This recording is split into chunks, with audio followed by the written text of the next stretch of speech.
ఓంకారం.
శ్రీకైవల్యపదంబుచేరుటకునై చింతించదన్ లోకరక్షైకారంభకు భక్తపాలనాకలా సంరంభకు దానభోద్రేక సంభకు గేలిలోక విలసదృగ్జాల సంభూత నానాకంజాల భవాండ కుంభకు మహానందనాంగనాడింబకు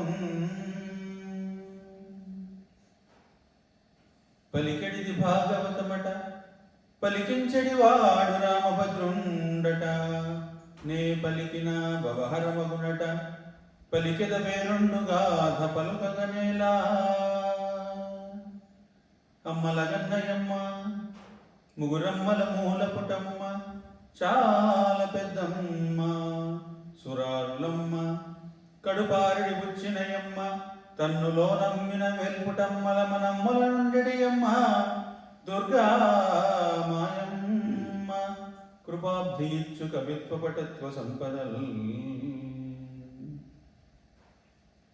ఆదౌ దేవకి దేవి గర్భజననం గోపీగృహే వర్ధనం మాయాపూతన జీవితాపహరణం గోవర్ధనోద్ధారణం కంసచ్ఛేదన కౌరవాదిహరణం కుంతీసుతాపాలనం ఏతద్భాగవతం పురాణకథితం శ్రీకృష్ణలీలామృతం.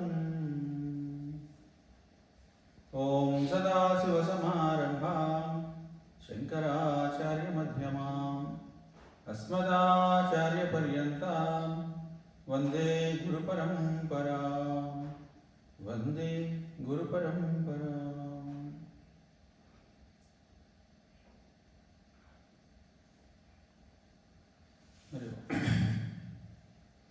భజన. జయ రాధా మనోహర నందలాల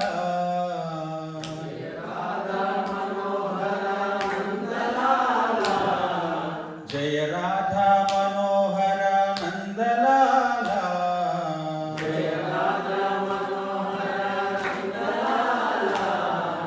జయ గీత వినోదన శుభలాల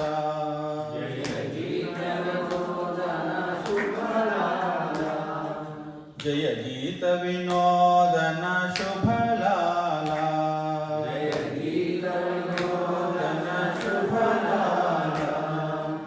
జయ రాధా మనోహర నందలాల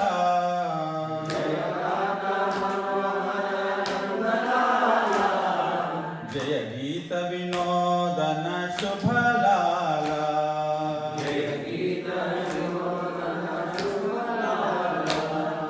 జయ శ్యామ మురారి గోపరిపాల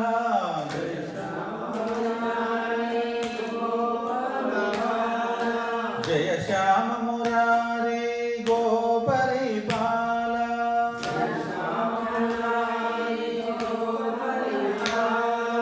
జయ శ్యామ మురారి గోపరిపాల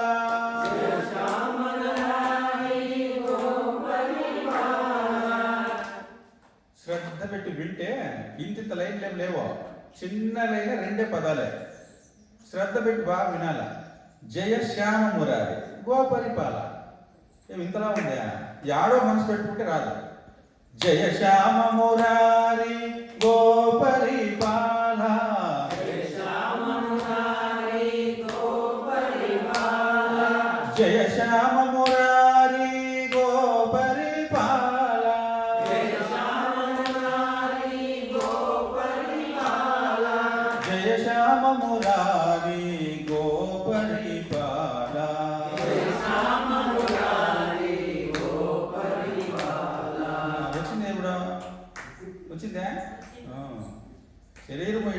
మనసు వీడే ఉండాలి. ఎందుకు రాదు? జయ రాధా మనోహర నందలాల,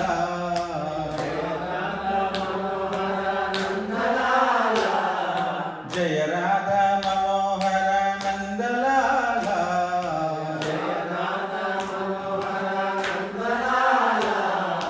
జయ గీత వినోదన శుభలాల,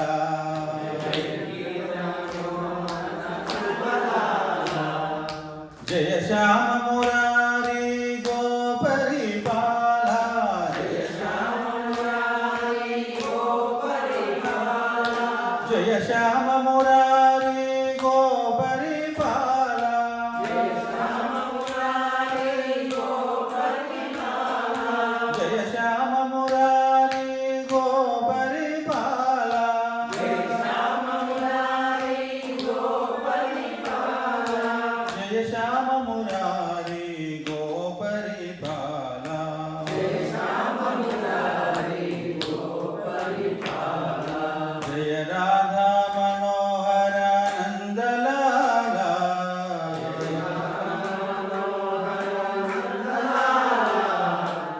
జయ గీత వినోదన శుభలాల,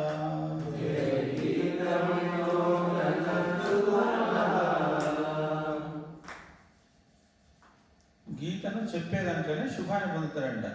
గీత వినోదన శుభలాల. గీత చెప్పడంలోనో ఆనందం ఉందండి. ఆ?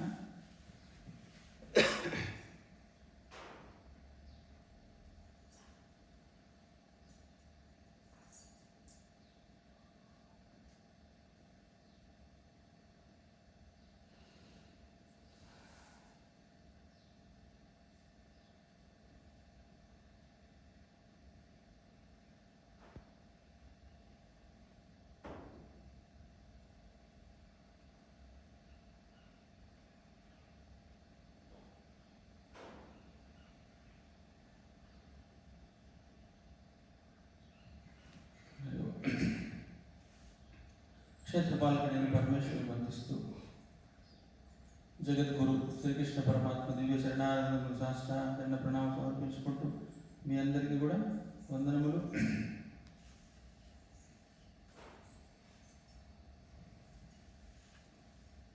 పవిత్రమైనటువంటి పరమాత్మ చరితాన్ని వినడానికి శరీరము, మనసు, బుద్ధి సంసిద్ధతగా ఉండాలి. ఈ ప్రార్థనలు, శ్లోకాలు, ఓంకారం, భజన ఎందుకంటే ఎక్కడి నుంచో మనం వచ్చి ఇక్కడ కూర్చుంటాం. శరీరం వచ్చేసి ఉంటుంది, మనసు కూడా రావాలి కదా. అందుకని ఓంకారం ప్రారంభంగానే మనసు ఇక్కడ ఉండాలి. పోయి ఓంకారం ఉండాలి. శ్లోకాలు చెప్పేటప్పటికైనా వచ్చేసి ఉండాలి. రాలేదనుకోండి, భజన చేసేటప్పుడన్నా రావాలి. భజన సరిగా వాడలేదు అంటే శరీరాలు ఏడు ఉన్నాయి, ఇంకా అప్పుడు కూడా రాలే కదా. కాబట్టి మనోబుద్ధులతో కూర్చుంటే మనము కూర్చున్న దానికి సార్థకత. కరెక్ట్గా ప్రవచనం చెప్పేటప్పుడు విందాంలే అనుకుంటే అసంభవం. అది భగవంతుని ముందే ఆవాహన చేసుకోవాలి. భగవత్ శక్తి నీలో లేకుండా భగవంతుని తత్వాన్ని ఎట్టింటావు, కుదరదు. మానవ శక్తితో భగవత్ తత్వాన్ని తెలుసుకుంటావా? కాదు. కనీసమైన స్మరణతో ఈ మాంసమయమైన ఈ శరీరము మంత్రమయంగా మారుతుంది. వచ్చిండేది స్టోర్ అవుతుంది. అందుకనే ఓంకారం చేసినా, ప్రార్థన చేసినా, భజనలు చేసినా విషయం ఏమంటే ఏదైతే మనం శ్రవణం చేస్తూ ఉన్నామో అది మాకు బాగా అర్థం అవుని కాక, దాన్ని మేము బాగా మననం చేసుకుందాం కాక, దాని జీవితంలో కొంతైనా మేము నిధిధ్యాస అలవర్చుకుందాం కాక అని ఆ ప్రార్థన యొక్క ముఖ్య ఉద్దేశం. ఏదో సాంప్రదాయంగా వస్తుందని ప్రార్థన చేసుకుందాం. ఎందుకు పెట్టినారు సాంప్రదాయాన్ని అంటే విషయం అదే. ఏ ప్రవచనం చెప్పేటోడైనా భజనలు కానీ, పాటలు కానీ, లేదా శ్లోకాలు కానీ ఎందుకు చేస్తారు అంటే ఏదైతే వింటున్నామో కొన్ని అర్థం కావు, ఆ అర్థం చేసుకునే శక్తి మాకు కలనీగాక,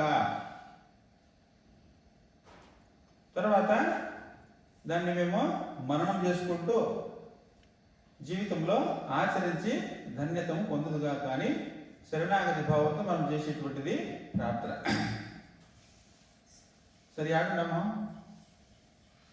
సూర్య సమాసంలో లేదు స్వామి.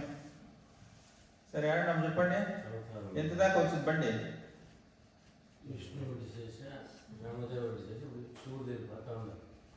ఓ ఆడున్నాం కదా, మంత్రం చేశారు. విషయం వచ్చేసి విపరీతంగా క్షీరసాగర మొదలులో ఉన్నాము. విషయం వచ్చేసింది, మహాభయంకరమైన జ్వాలలతో ఆకాశ మిన్ను, మట్టి మిన్ను అంటారు చూడు, కన్ను మిన్ను కాకుండా అయిపోయింది. మిన్ను అంటే ఆకాశం అని. అట్లా ఉజ్వలమైనటువంటి అగ్నిజ్వాలలతో బయటకు వచ్చేసింది ఆ యొక్క విషం. మరి బ్రహ్మదేవుడి చేతులు ఎత్తేసినాడు. విష్ణువేమో ఆల్రెడీ పూర్వమవుతాన్ని ధరించాడు ఉన్నాడు ఆయన. ఇక పరమేశ్వరు దగ్గరికి పోయినారు, కైలాసానికి పోయినారు అందరూ, దేవి దేవతలంతా ఆడందరూ ఉన్నారు. అష్టదిక్పాలకులు ఉన్నారు, నవగ్రహాలు ఉన్నారు, ఏమి ఉపదేవతలు ఉన్నారు, ఏకాదశ రుద్రులు ఉన్నారు, ద్వాదశ ఆదిత్యులు ఉన్నారు, వసువులు ఉన్నారు, గంధర్వులు ఉన్నారు, కిన్నెరులు, కింపురుషులు, సకల దేవీ దేవతలు అందరూ ఉన్నారు. అందరూ పోయినారు కైలాసానికి. పోతే ఆయన గాఢమైనటువంటి సమాధిలో ఉండిపోయినాడు. సమాధి స్థితిలో ఉన్నాడు శివుడు. ఆయన మేల్పుడి దేవుడు, వీళ్ళు ప్రార్థన చేసే దేవుడు. ప్రారంభం చేసినారో అప్పుడటువంటి దేవతలంతా ఇందుశేఖర ఇందుశేఖర ఇందుశేఖర బ్రోవర, ఇందుశేఖర ఇందుశేఖర ఇందుశేఖర కావర, ఇందుశేఖర ఇందుశేఖర ఇందుశేఖర బ్రోవర, ఇందుశేఖర ఇందుశేఖర ఇందుశేఖర కావర, వెండి కొండ నివాసముండగ రుద్రభూమి నివాసమా, యక్ష భటులు కుబేరులుండగ భిక్షనే తొడ భావ్యమా, వెండి కొండ నివాసముండగ రుద్రభూమి నివాసమా, యక్ష భటులు కుబేరులుండగ భిక్షమే తొడ భావ్యమా, పాహి అనగా బ్రోచు దేవర దేహి అనగా న్యాయమా, ఇందుశేఖర ఏమిటి ఎది ఎందుకయ్య దయామయ. ఎక్కడైనా కైలాసంలో ఉంటాడా? రుద్రభూమి. రుద్రభూమి అంటే శ్మశానంలో ఉంటాడు. వెండి కొండ నివాసముండగ రుద్రభూమి నివాసమా. ఎందుకే ఇల్లు వాకలేదా శివ? ఎందుకు పోయి శ్మశానంలో తిరుగుతాడవి నువ్వు? కైలాసగిరి వెండి కొండ. యక్ష భటులు కుబేరులుండగా భిక్షమే తుడ భావ్యమా. నీకేం కర్మ పట్టింది? భౌత భిక్ష నేను తిరుగుకుంటా ఉన్నవే. ఎప్పుడు భిక్షమెత్తాడేనా? ఎప్పుడెత్తినాడు భిక్షము? కాశీలో భిక్షమెత్తలే. పరమేశ్వరుడు యక్ష రూపంలో వచ్చినాడంట. అంటే భూమికి ఆకాశానికి ఒకటే వెలుగు. ఇట్లా చూసినామంటే ఆకాశాన్ని దాటి నక్షత్రాలు దాటి బలిచక్రవర్తి స్టోరీలు చూసినాం కదా, బాలకుడు ఉన్నాడంట, ఇంతున్నాడంట, ఇంతింతై వటుడింతై మరియు దానింతై అభవ వీధి పైనంతై తోయల మండలాభ్రమణ కల్లంతై చంద్రునికంతై ధ్రువునిపైనంతై మహర్వాడి పైనంతై సత్య బలోన్నతించు బ్రహ్మాండాంత సంవర్తి అని ఎట్లయితే బలిచక్రవర్తి విశ్వరూపాన్ని దాల్చినాడో ఆకారంగా నిరాకారంగా పరమేశ్వరుడు భూమి నుండి ఆకాశానికి ఒకటే వెలుగు వచ్చిందంట. దేవతలంతా వచ్చినారు, అర్థం కాలే ఎక్కడి నుంచి వచ్చింది ఇది అని. బ్రహ్మ విష్ణువులు కూడా వచ్చినారు. బ్రహ్మ విష్ణువులు కూడా వచ్చి ఇదేంటి ఇది బ్రహ్మదేవ ఏమైంది, నాకు సంబంధం లేదు, నా సృష్టిలోది కాదు ఇది, దీన్ని నేను ఎప్పుడు నేను సృష్టించింది లేదన్నారు. అయితే ఇదేమిటో కనుక్కోవాలని చెప్పి శ్రీ మహావిష్ణువు వరాహవతారం ధరించి ఆ వెలుగులో దూరి కిందికి పోయినాడు. హంసవాహనకి బ్రహ్మదేవుడు పైకి పోయినాడు. దీని యొక్క ఆద్య అంతాలు చూస్తాము అని, ఆద్యంతాల కోసం. బ్రహ్మదేవ నువ్వు పైకి వెళ్ళి చూసుకురాపో అన్నాడు. ఈయన వరాహవతారం ధరించి కిందికి పోయినాడు. అంతే. అది వెలుగు ఎంత ఉందో అంతవరకు భూమిని తవ్వుకుంటా వెళ్ళిపోయినాడు విష్ణువు కిందికి. హంసవాహనునికి బ్రహ్మ పైకి వెళ్ళిపోయినాడు. పోయినారు వేల సంవత్సరాలు గడిచిపోయింది. ఆ వెలుగు పోతానే ఉంది. విష్ణువు వాపసు వచ్చేసి నిలుచుకున్నాడు ఆడ. బ్రహ్మదేవుడు పోతా ఉన్నాడు. అక్కడి నుంచి ఒక ఆవు వస్తా ఉందంట, గోమాత. ఏం గోమాత, నువ్వు ఎక్కడి నుంచి వస్తున్నావు? నీకు దీని యొక్క అంతం ఏదో తెలిసిందా అని అడిగితే గోమాత తలకాయ ఇట్లా అనిందంట. అవును నేను చూసినాను అని. తోకతో ఇట్లా అనిందంట. నేను చూడలేదు. అందుకే తోక పూజ చేస్తారు, ఆవుకి ముఖానికి పూజ చేయరు. ఎందుకంటే అది అబద్ధం చెప్పిందంట. నేను దాని యొక్క అందం చూసినాను అని. తోకతో మళ్ళీ నేను చూడలేదు. మళ్ళీ పోతున్నాడు బ్రహ్మదేవుడు. పోతా ఉంటే మొగలి రేఖ ఉంటే రాళ్ళు పెడతా ఉన్నాడు పైనుంచి. మొగలి రేఖ చూసినావా నువ్వు దీనికి అంతము అంటే అవునవును చూసినాను, దానిపై నుంచి నేను వచ్చి పడతా ఉన్నాను అనిందంట. అందుకే పూజకు మొగలి రేఖ పనికిరాదు, అబద్ధం చెప్పింది. మొగలి రేఖ పనికిరాదు. ఆ మొగలి రేఖ చెప్పిన సాక్ష్యాన్ని పట్టుకొని పంచముఖ బ్రహ్మ వాపసు వచ్చేసినాడు. బ్రహ్మకి ఎన్ని తలకాయలు? 5. నేను పంచముఖ అంటే మీరు పంచముఖ అనేదే 3. నీకు ఆకలి ఏమైనా వదిలేస్తావా నువ్వు? భోజనం బాగా పెట్టండమ్మా. చతుర్ముఖ బ్రహ్మకు 3 అంటావాడు. చతుర్ముఖ బ్రహ్మ కదా. నేనేమంటే పంచముఖ బ్రహ్మ అంటే పంచముఖ బ్రహ్మే వాపసు వచ్చింది. మీరు చెప్తే సరే సార్, మీరేమని చెప్పండి, ఒప్పుకుంటాము. ఒప్పుకుంటారు? ఏం చెప్పిరా? ఎందుకు ఒప్పుకుంటారు? కరెక్ట్గా ఉంటేనే ఒప్పుకుంటారు. కానీ వాపసు వచ్చింది పంచముఖ బ్రహ్మ. వచ్చినాడా? వస్తే విష్ణువాడు ఉన్నాడు, బ్రహ్మ ఈ పక్క ఉన్నాడు. ఆ యక్షస్ ఎవరు? శివుడు. ఆద్యంతాలు వ్యాపించినాడే శివుడే. మాట్లాడుతున్నాడు, చూసినారా నా ఆద్యంతాలు అని. శ్రీ మహావిష్ణువు చెప్తున్నాడు, నాయనా నాకు కనపడలేదు, నీ ఆద్యంతాలు నేను చూడలే. బ్రహ్మదేవా నువ్వు గుర్తించినావా, నువ్వు చూసినావా అంటాడు. అవును చూసినాను అంటాడు. ఏ తలకాయతో అయితే చూసినాను అన్నాడో గోడత తలకాయని ఖండించేసాడు అక్కడికక్కడే. పంచముఖ బ్రహ్మ చతుర్ముఖుడు అయినాడు. ఏ తలతో అయితే చూసినాడు అన్నాడో ఆ తలకాయ నరికేసినాడు శివుడు ఆడే. అబద్ధాలు చెప్పేవాడు నువ్వు సృష్టికర్త అయితే నీ సృష్టి ఎట్లుంటుంది? ఇక అర్థమైనా? చతుర్ముఖ బ్రహ్మ ఎట్లయినాడు? పంచముఖ బ్రహ్మ అయినా చతుర్ముఖ బ్రహ్మ అయిపోయాడు. బ్రహ్మహత్య దోషము శివుడికి అంటుకో ఉంది. బ్రాహ్మణుడు కదా ఆయన. కపాల ముందే చేతి కట్టుకునేసి వచ్చి చేతి కట్టుకోంది. బ్రహ్మహత్య పాపం అప్పటికప్పుడే వచ్చేసింది. అయ్యే కాలాంతరంలో కదా ఉండేది ఒక పాపమే. కాలాంతరంలో దేశాంతరంలో వాళ్ళకేమన్నా సంచిత విద్య ఏమన్నా ఉందా? ఉండేది పాపం వచ్చి కట్టుకునేసి అప్పటికప్పుడే.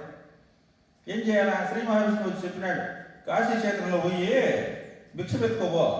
ఎవరైతే నీకు భిక్ష వేస్తారో అప్పుడు నీ కపాలు ఊడిపోతుంది, నీకు శాపం పోతుంది. అందుకని వెండి కొండ నివాసముండగా రుద్రభూమి నివాసమా. కాశీ క్షేత్రము మహాశ్మశానం. కేశ భటులు కుబేరులుండగా భిక్షమే తుడ భావ్యమా. పాహి అనగా బ్రోచు దేవర దేహి అనగా న్యాయమా. ఇందుశేఖర ఏమిటి ఇది ఎందుకయ్య దయామయ. ఇందుశేఖర ఇందుశేఖర ఇందుశేఖర బ్రోవర. ఇందుశేఖర ఇందుశేఖర ఇందుశేఖర కావర. లోకమాత భవాని నీ సగ భాగమై విలసిల్లగా. యోగి ఓలె విరాగి ఓలెను ఏల స్వామి విరాగము. లోకమాత భవాని నీ సగ భాగమై విలసిల్లగా. యోగి ఓలె విరాగి ఓలెను ఏల స్వామి విరాగము. బ్రహ్మ విష్ణు మీ రహస్యము పట్టజ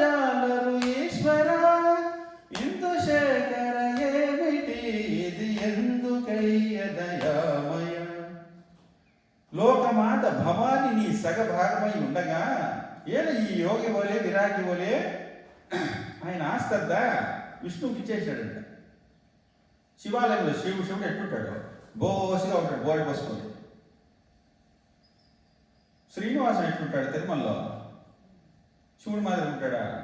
ఓయమ్మ ఈటికొక హారం, ఈటికొక హారం, మెళ్ళ వేసుకుంటే వీటికి ఒకటి, నావికి ఒకటి, మోకాలు దాకా ఒకటి. చూడిపోండి, అరికాల వరకు ఉంటాయి. మెళ్ళ వేసుకోండి, ఎవరికైనా అన్ని సొమ్ములు ఉంటే మాత్రము అన్నేసుకుంటారా? దిగేసుకోండి, ఈ గిచ్చి పట్టుకొని ఇంత.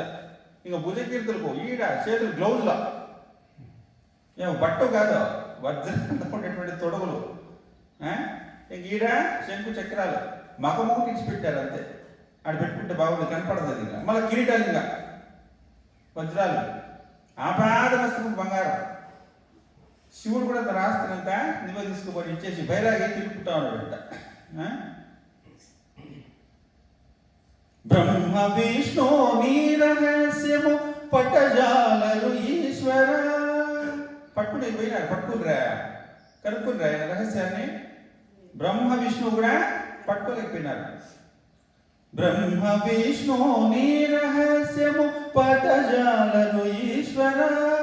ఇందుశేఖర ఏమిటి ఇది ఎందుకయ్య దయామయ.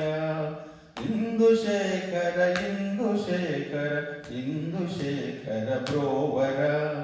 ఇందుశేఖర ఇందుశేఖర ఇందుశేఖర కావర. కాంచనాభరణాలు వలదని ఏల వ్యాడుల హారము. భ్రోష్ట భోజన మారగింపక ఇష్టమాయ విషాన్నమే. కాంచనాభరణాలు వలదని ఏల వ్యాడుల హారము.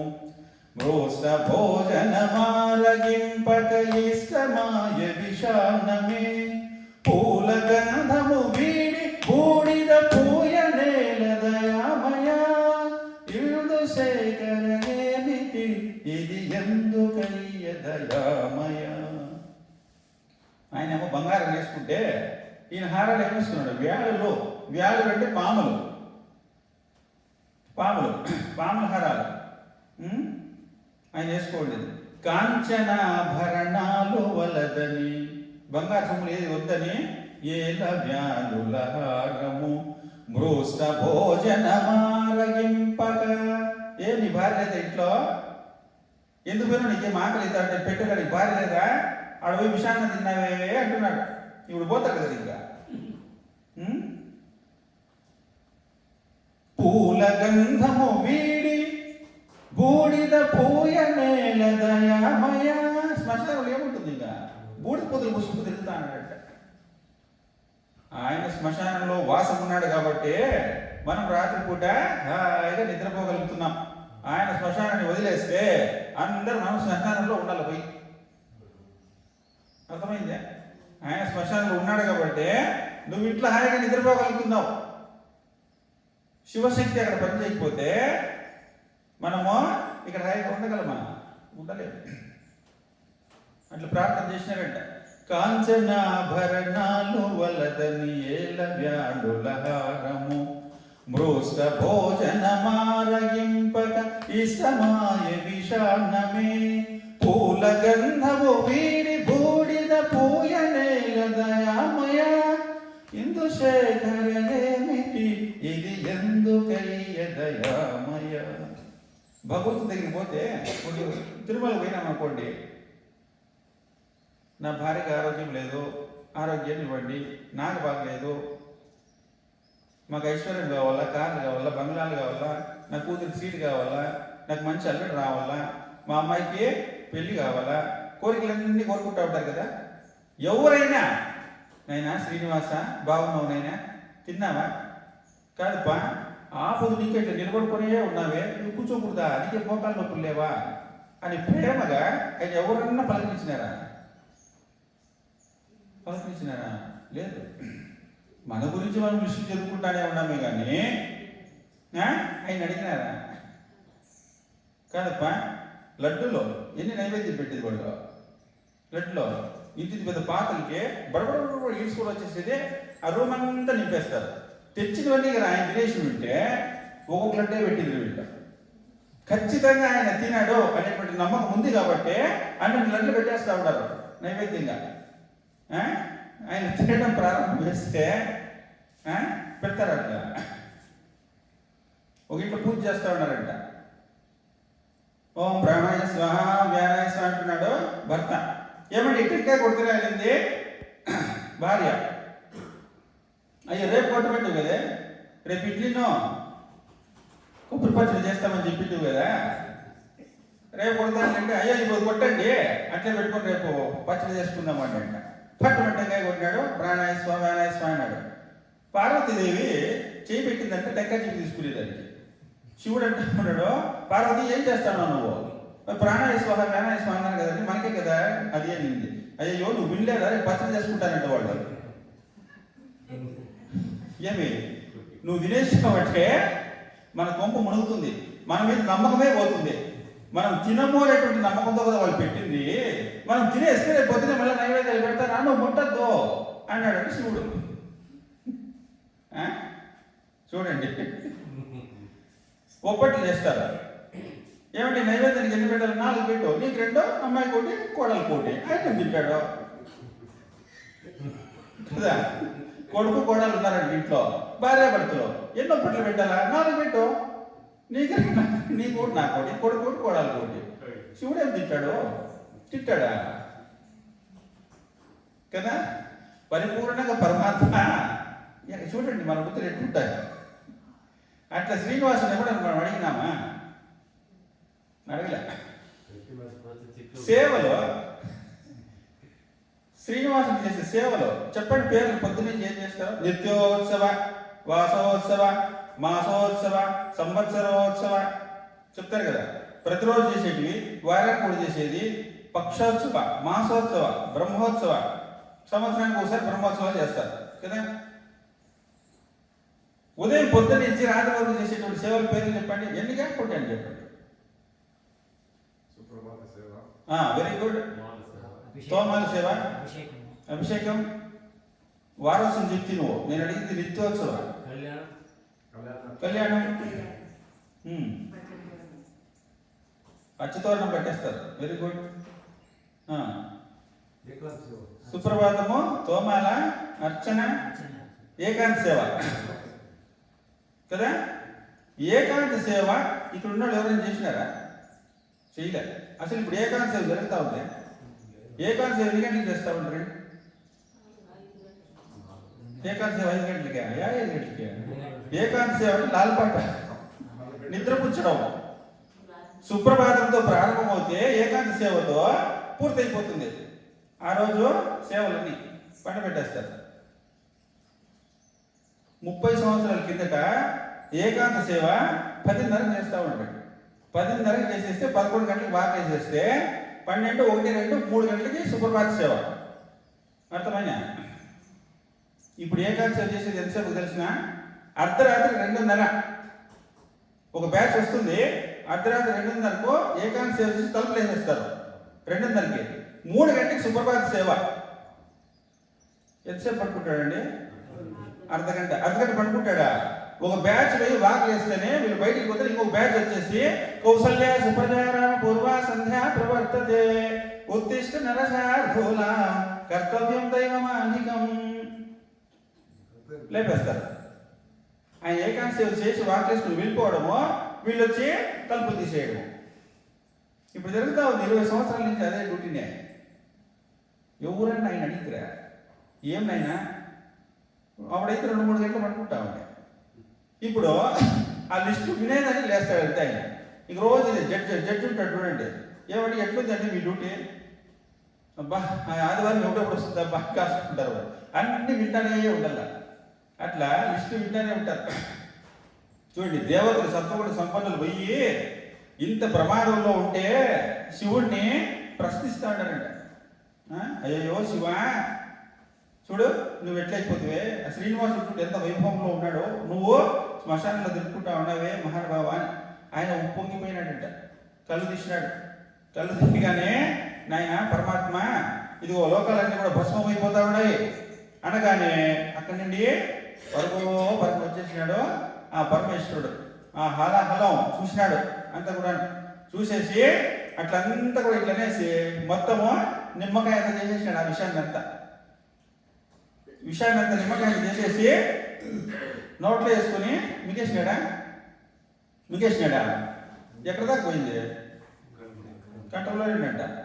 ఎందుకు లోపలికి వెళ్ళిపోతే అఖిలాంటి కోటి బ్రహ్మాండాలన్నీ లోపల ఉన్నాయి. విషయం బయట ఉన్నా ఒకటే, శివుడు లోపల ఉన్నా ఒకటే. బయట ఉన్న ప్రళయమే, లోపల ఉన్న ప్రళయమే. ఈ బ్రహ్మాండాలన్నీ శివుడు లోపలే ఉన్నాయి కదా, ఆడ కూడా కలిసిపోతాయి ఇంకా. అందుకే కంఠంలో పెట్టుకున్నాడు, నీలకంఠుడు అయినాడు. మనమేమో చూడ ఆయన అవస్థ ఏమి అని మనం చూడలే. నీలకంధరా దేవా దీనబాంధ, దాని కూడా పాట పాడతారు మళ్ళీ కదా.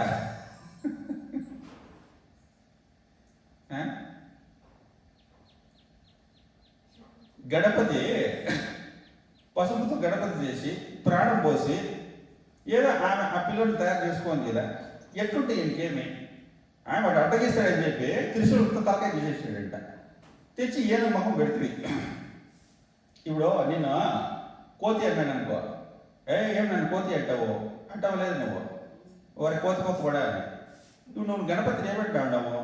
గజవదన గణనాథ గజవదన దీననాథ అని ప్రార్థిస్తాడు.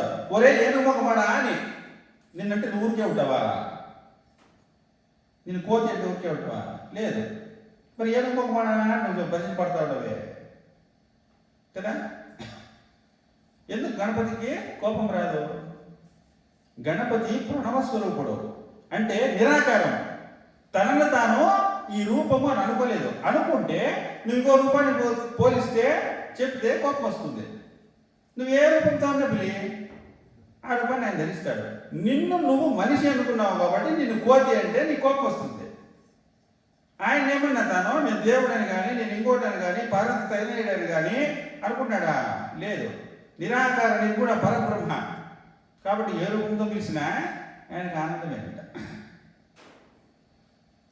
కాబట్టి ఏ రూపాలు లోపల ఉన్నాయో, నామరూపాలు ఏ రూపాలు బయట ఉన్నాయో, లోపల బయట అనేది లేనే లేదు.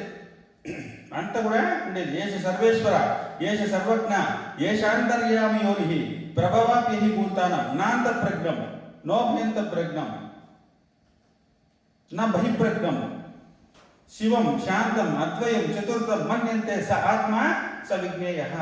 శివుడు ఆలాహాలాన్ని తిన్నాడంటే మాండవ్యోపనిషత్తు చెప్తుంది, బయట లోపల ఉన్నటువంటి ఒకే తత్వమే, ఆ తత్వం యొక్క వ్యక్త రూపమే ఈ జగత్తు. కాబట్టి లోపల తీసుకున్నామంటే గరళ కంఠుడు గరళాన్ని కంఠంలో ధరించి మరి ప్రమాదం నుండి రక్షించినాడంట. నిశ్చలమైపోయినాడు ఆయన. ప్రాణంతో ఉన్నాడా లేదా అని కూడా మరి తెలుసుకోలేకపోయినారు. అందుకనే శివుడు మళ్ళీ చైతన్యత్వాన్ని పొందే వరకు ఒక రోజంతా కూడా రయ్యం పొగలు భజనలు చేసుకొని ఉన్నారంట. ఏ రోజైతే రయ్యం పొగలు భజన చేసుకొని ఉన్నారో అదే మహాశివరాత్రి. మళ్ళీ చైతన్యత్వాన్ని పొందినాడంట. మరి ఆ యక్షస్ ఉంది కదా, భూమి నుండి ఆకాశానికి ఒకటే యక్షస్ ఉండే, అదే అరుణాచలంలో ఉండేటువంటి అరుణగిరి. ఆ గిరిగా ఆ రూపము ధరించింది. తిరువణామలలో గిరి చుడతామే, అది ఏదో కాదు. ఆనాడు యుగ యుగాల ముందు భూమి ఆకాశాలను ఒకటిగా చూపించినటువంటి ఆ తత్వమే స్థూల రూపాన్ని ధరించి అక్కడ ఉంది. హిమాలయం నుండి వచ్చినటువంటి సైంటిస్టులు మేరుపర్వతం ఇవన్నీ ఉన్నాయి కదా, దేనికైతే సృష్టికి ఏది పెద్దది అని టెస్ట్ చేసినప్పుడు హిమాలయ పెద్దది అని చెప్పి మళ్ళీ అరుణాచలానికి వచ్చినారు. అరుణాచలంలో ఉన్నటువంటి ఆ కొండలను రాళ్ళు కూడా టెస్ట్ చేస్తే అసలు ఈ భూమి పుట్టినప్పటి నుంచి ఉంది అని చెప్పి సైంటిస్టులే నిర్ణయం చేసినారు. ఎందుకు? యక్ష స్వరూపం అది. మళ్ళీ ప్రార్థన చేసినారు, ఇంత పెద్ద కొండను మేము పూజించాలంటే ఎట్లా అంటే అగ్నిలింగముగా ఇప్పుడు గర్భాలయంలో ఉంది కదా, ఆ రూపాన్ని లింగోద్భవము అంటారనమాట. శివుణ్ణి లింగాకారముగా పూజించేటువంటి పద్ధతి ఎప్పుడు వచ్చింది అంటే ఆ యక్ష రూపము. అందుకని మహాశివరాత్రి రోజు అర్ధరాత్రి 2 గంటలకు లింగోద్భవ కాలము అంటారనమాట. అప్పుడు శివుడు లింగ రూపాన్ని ధరించి ఈ లింగాన్ని పూజిస్తే సమస్త దేవీ దేవతలను పూజించినట్టే. ఎందుకు? దుర్గా అన్నాం అనుకో, ఆమెకు ఒక నామరూపాన్ని నువ్వు కల్పిస్తువి. ఎక్కడి నుంచి వచ్చింది? అన్ని నిరాకారం నుండి. ఏ దేవతలు చెప్పినా నిరాకారం నుండినే వస్తుంది. నిరాకారాన్ని పూజిస్తే సకల దేవతలను పూజించినట్టే. కాబట్టి శివుడు లింగాకార రూపంలో ఉంటాడు. లింగము అంటే ఏమి?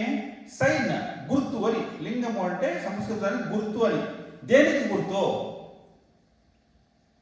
నిశ్చలమైన సత్యానికి గుర్తు, అద్వైతానికి గుర్తు, ఒకే తత్వానికి గుర్తు.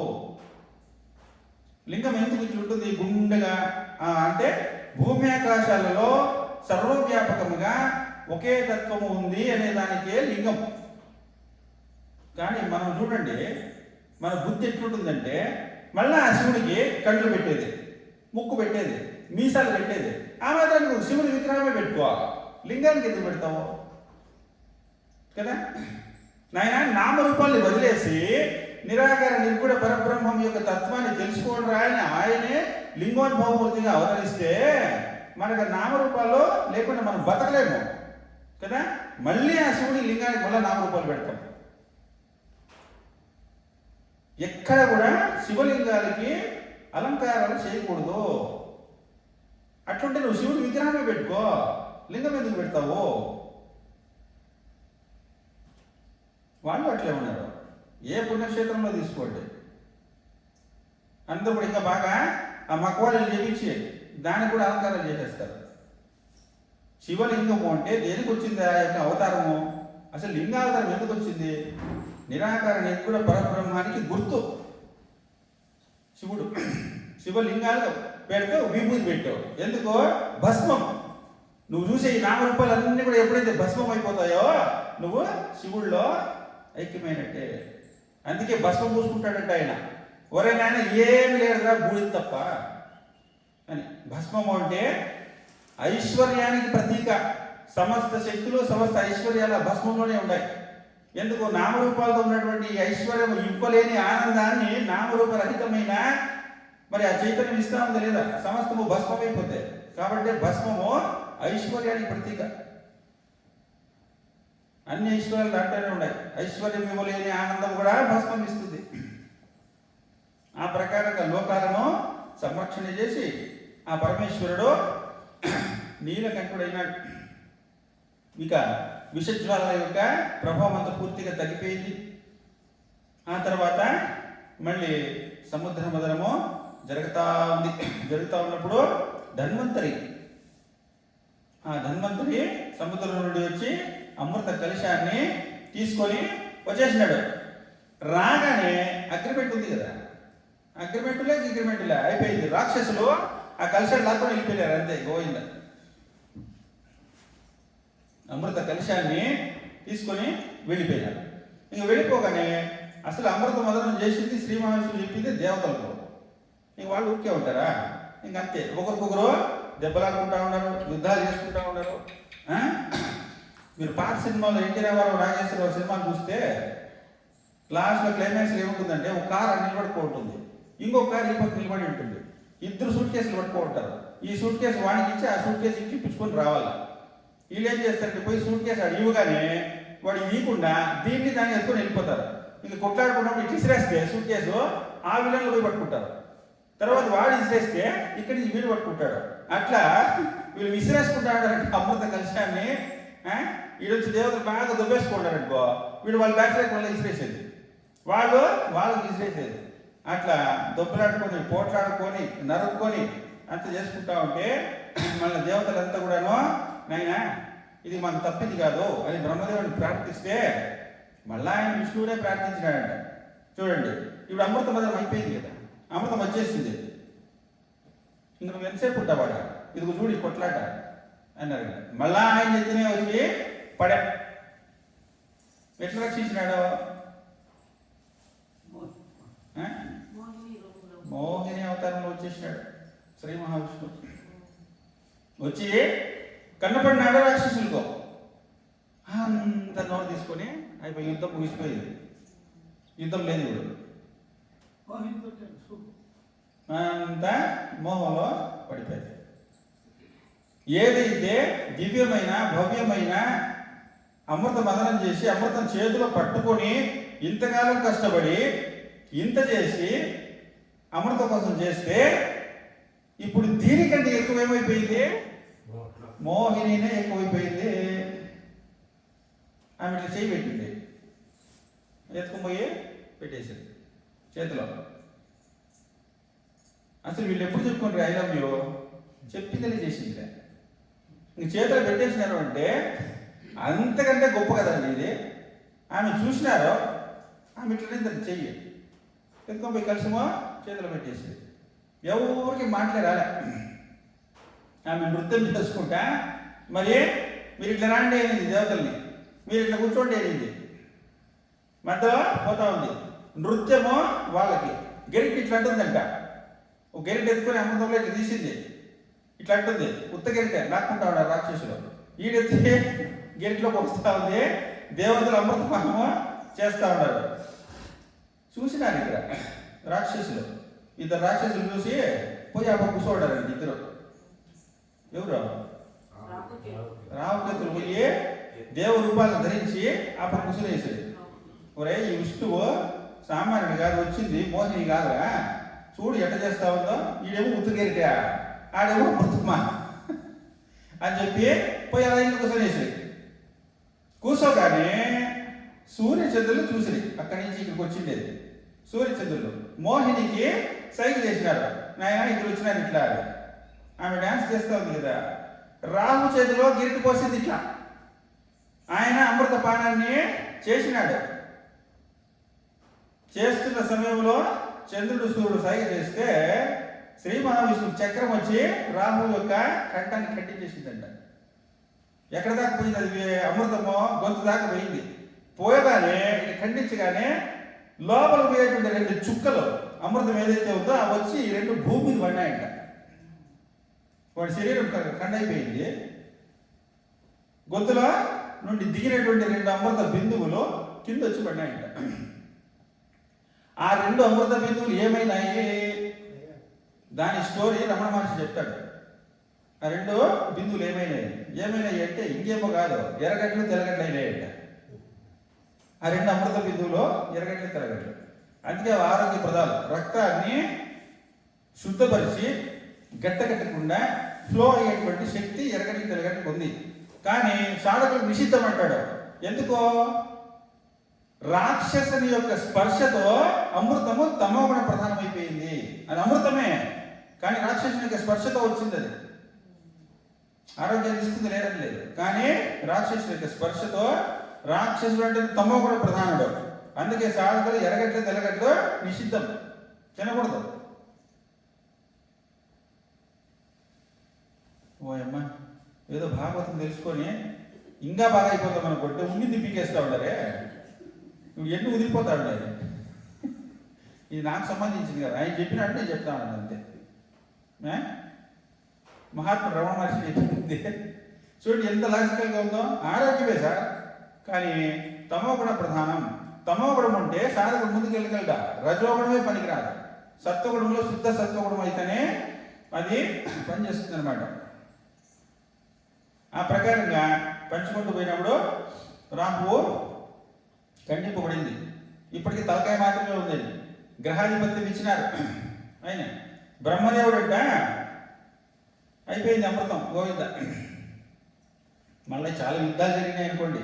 దేవేంద్రుడికి బలిచక్రవర్తికి యుద్ధాలు జరిగినాయి. వీళ్ళ సైన్యాలు వైర సైన్యాలు పోట్లాడుకుంటారు. బలిచక్రవర్తిని వజ్రాయుధంతో చంపేసినాడు దేవేంద్రుడు.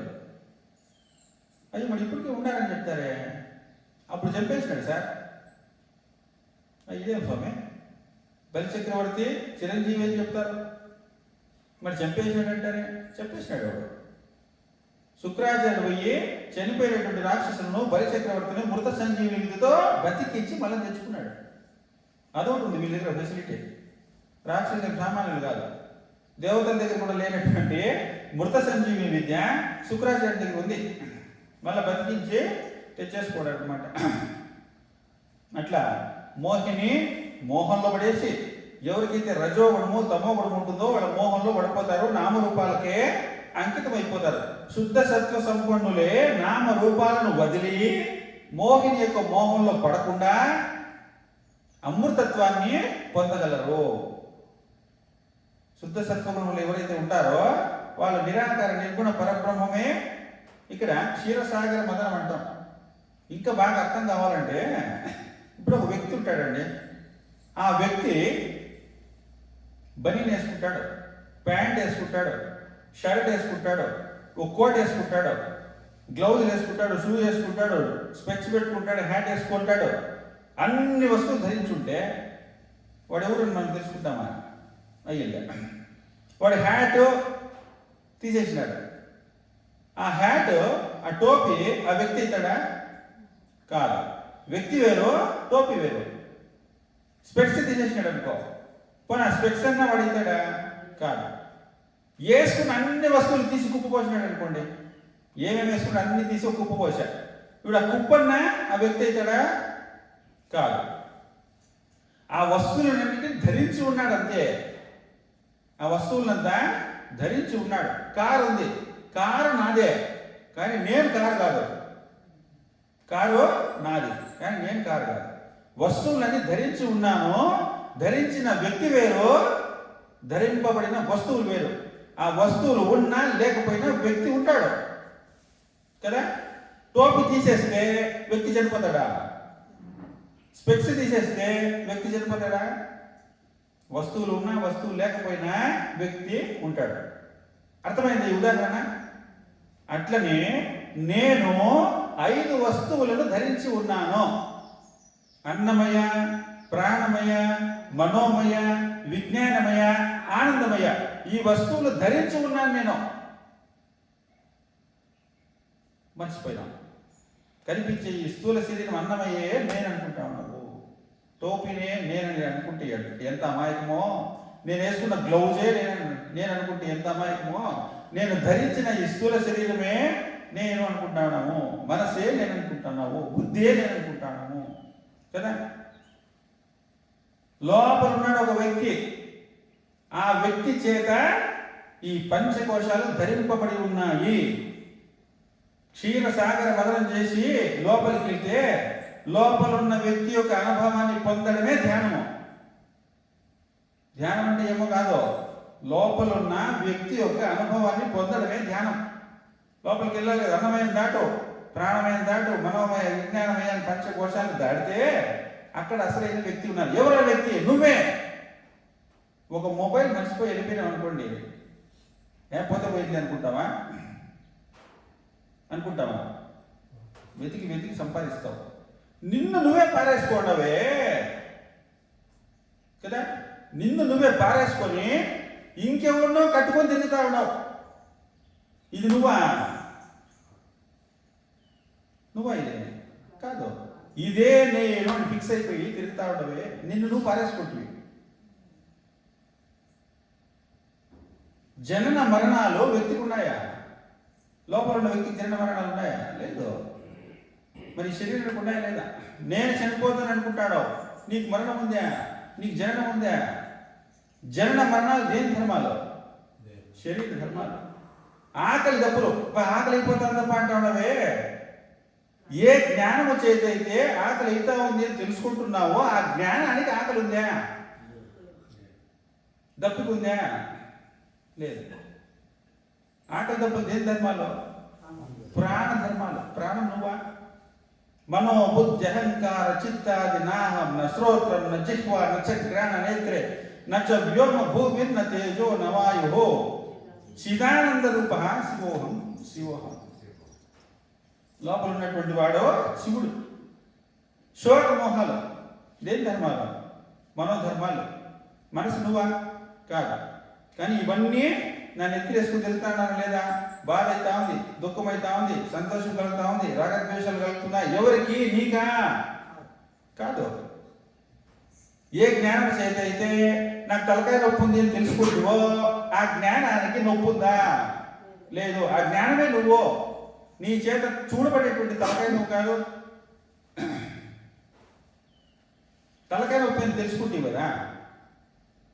తెలుసుకునేవాడు వేరు, తల వేరు కదా.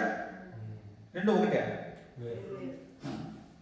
ఇప్పుడు చెక్క డోర్ ఒకటి ఉందండి, డోర్ ఉంది, చెక్క డోర్. పెట్రోల్ పోసి నిప్పంటిచ్చేస్తాము, బగ బగ బగ బగ మండిపోతా ఉంది. ఆ మండిపోతా అంటే నువ్వు చూస్తా ఉండవు కదా. చూసే నువ్వు చూడబడేటువంటి ఆ తలుపుకి ఏమైనా సంబంధం ఉందా? సంబంధం ఉంటే నేనే మండిపోవాలా. రెండు ఒకటైపోతే నేను మండిపోవాలా. మండిపోతున్నటువంటి తలుపుకి నేను సాక్షిని. నేను చూస్తా ఉన్నాను, అది బగ బగ బగ మండిపోతా ఉంది, కానీ నేను మండిపోలేదు కదా. చూసే నేను మండిపోలే. కాబట్టి చూసే వ్యక్తికి చూడబడే వస్తువుతో ఏ సంబంధము లేదు. లోపల ఉన్న చైతన్యము పంచకోశాలని సాక్షిగా చూస్తా ఉంది, కానీ దానికి చైతన్యానికి ఏ సంబంధము లేదు. నా చేత ఈ పంచకోశాలు చూడబడుతున్నాయి, వీటికి నేను సాక్షిని మాత్రమే, కానీ అవి నేను కాదు. రమణ మహర్షికి క్యాన్సర్ వచ్చింది కదా, చేతి కింద పుండు లేచింది. ఎందుకు ఆయనకు నొప్పి తెలియలేదు? ఆయన దేహంలో లేడు. మనసులో ఉన్నాడా? లేడు. ప్రాణంలో ఉన్నాడా? లేడు. అంతెందుకని క్యాన్సర్ వరకు ఎందుకో, మీరు అక్కడ ఫోటో ఆల్బమ్ ఒకటి ఇది ఉంది,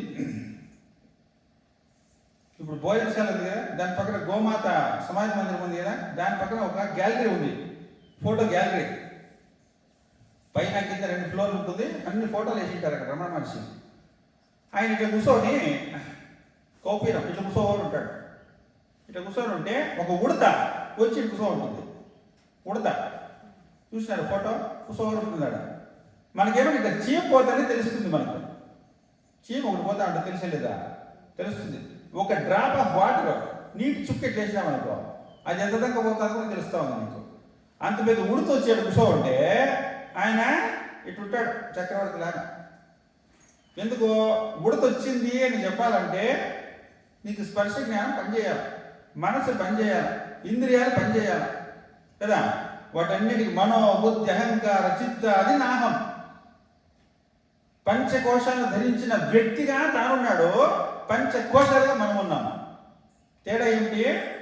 ధరించిన వ్యక్తిగా తానున్నాడు, ధరింపబడిన వస్తువులుగా మనం ఉండిపోయినాం. తేడా ఇంతే. పంచకోశాలకు సాక్షిగా నువ్వు ఉండు, అవి తెచ్చేటువంటి దుఃఖాలు నీకేం సంబంధము? వాటిని చూస్తూనే ఉన్నావు అంతే. చూసేవాడికి చూడబడే వస్తువుతో ఏ సంబంధము లేదు. రోడ్లో పోతున్నావు, యాక్సిడెంట్ అయింది, కాలు చేతులు విరిగిపోయి వాడు గిలగిలగిలే కొట్టుకుంటా అన్నాడు. చెప్తావు నువ్వు, నేను పోయింటి యాక్సిడెంట్ నా కళ్ళారా చూస్తే అని. యాక్సిడెంట్ నేను సాక్షిని.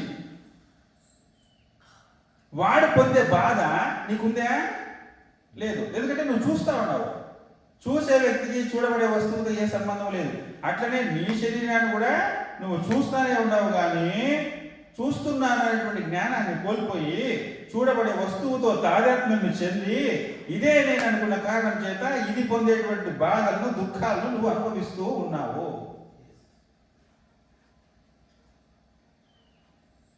సెల్ఫ్ ఇన్వెస్టిగేషను, సెల్ఫ్ ఎంక్వైరీ, ఆత్మ సాక్షాత్కారం అంటే ఇంకేమో కాదు. శరీరాన్ని ఆత్మ అనుకుంటాం. ఆత్మ అంటే నేను అని, నేను అనే భావం నీకు ఏడుంది? శరీరం మీద ఉంది. ఎవరైనా పొగిడినారనుకో, ఆ నేను అనే భావంలో నీకు లోపల ఒక పొంగు వస్తుంది. ఎక్కడి నుంచి వచ్చింది? బుద్ధి నేను అనేటువంటి జ్ఞానం నీకు ఉంది కాబట్టి నన్ను పొగుడుతున్నారు కాబట్టి పొంగు వచ్చింది లోపల. రమణ మహర్షిని అడుగుతున్నారు,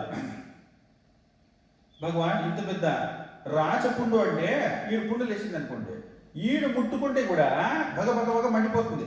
పుండు ఈడు ఉండేది, ఈడు ఇట్లానే ఒకసారి అంత మంట పుట్టేస్తుంది. ఎందుకంటే రాచపుండు అంటే ఇక్కడ కండ ఉంటుంది కదా, ఆ కండను పురుగులన్నీ తింటా ఉంటాయి. క్యాన్సర్ అంటే పురుగులే కదా. ఒరే పురుగులు పట్టి సస్తావని అంటారు చూడు, అది ఏమో కాదు, నథింగ్ బట్ క్యాన్సర్. అప్పుడు రాచపుండు అనేవాడు. ఆ పురుగులన్నీ కొరికేసి తినేస్తా ఉంటే, ఒక చీమ కుడితేనే ఎట్లుంటుందని మనకు, ఒక దోమ కుడితేనే రయ్యం పొగలు అవి కలిసి తినేస్తూ ఉంటాయి. అది రాచపుండు. దాంట్లో ఉండేటువంటి చెడ్డ రక్తాన్ని అందరికి పీల్చేసేదానికి జలగలు ఎత్తుకొచ్చి కనిపించినారంట. జలగ అంటే తెలిసిన, జలగ ఇట్లా పట్టేసింది అంటే దాన్ని నువ్వు ఇట్లా పట్టి పీకినావు అనుకో, అర్ధ శరీరము కట్టయిపోతుంది, కానీ అది మాత్రము మానవుని యొక్క రక్తాన్ని తినకుండా తాకుండా వదలదు. అట్ట జలగలు తీసి కనిపించినారంట. ముడితేనే మహాభయంకరమైన నొప్పి. ఆ ఇవుడే తింటా ఉండే కండని, ఆ జలగలన్నీ పీకి తినేస్తా ఉంటే జలగలు కనిపించే ముందు ఆయన ఎట్లున్నాడో కనిపించినవాడు అట్లే ఉన్నాడు. భక్తుల్లో అడిగినారంట, ఏం స్వామి ఇంత భయంకరమైన నొప్పి ఉంది కదా, మరి మీరు ఎట్లా తట్టుకోగలుగుతున్నారు అని అడిగినారు. అడిగితే నాకు నొప్పి ఉందని నీకు ఎట్లా తెలుసు అంటాడు రమణ భగవాన్.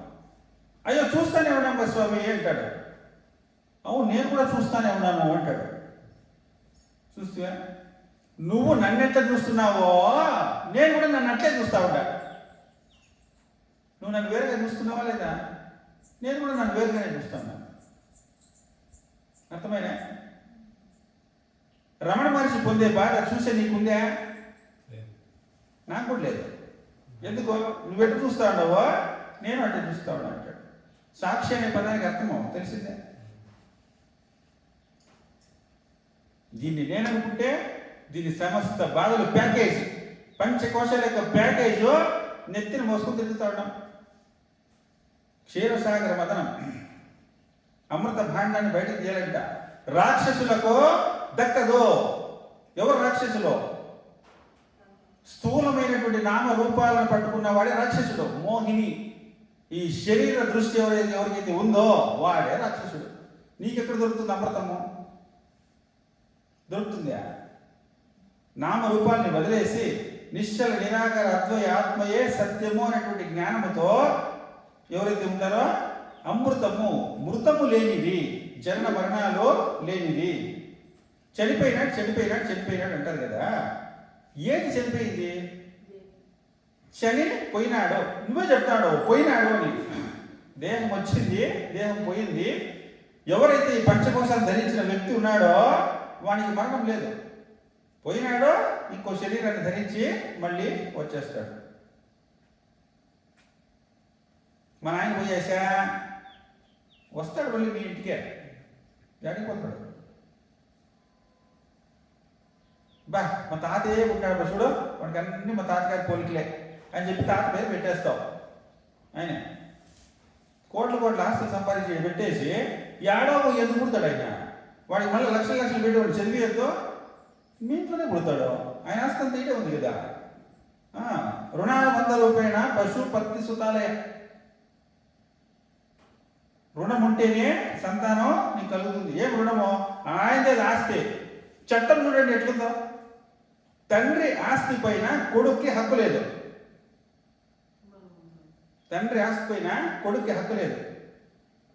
నాన్న ఇంత సంపాదించినావు కదా, మా బాగా మాకు ఇచ్చేసి మేము వెళ్ళిపోతాము అంటే ఆయన ఇస్తే సరే, ఆయన బుద్ధి పట్టిస్తే తీసుకోవచ్చు. ఆయన ఇలేదనుకో, నేను కోర్టుకి వెళ్తాను అంటే పో, నీకేం హక్కు ఉందే? కోర్టులో మీరు తెలుసుకునేదానికి తాత ఆస్తిపై నీకు హక్కు ఉంది. ఎందుకో వాడి వీడు ఏమి అంశమైనా తాత వదిలేసిపోయిన ఆస్తి ఏదైతే మళ్ళీ నీకు అడుగుతుంటాడు. అందుకనే చట్టాలు కూడా ధర్మశాస్త్రాన్ని అనుసరించే వస్తాయి. అర్థమైనా? తాత ఆస్తి మీద హక్కు ఎందుకు వస్తుంది అంటే ఆ తాత నీ కడుపు పుట్టిండేది, నీ కొడుకు. నా కొడుకు అంటావు కదా, నువ్వు వేరు కాదు, నీ కొడుకు వేరు కదా. నీలోనే ఒక జీవ కణమే నీ కొడుకుగా బయటకు వచ్చింది కాదంటారా?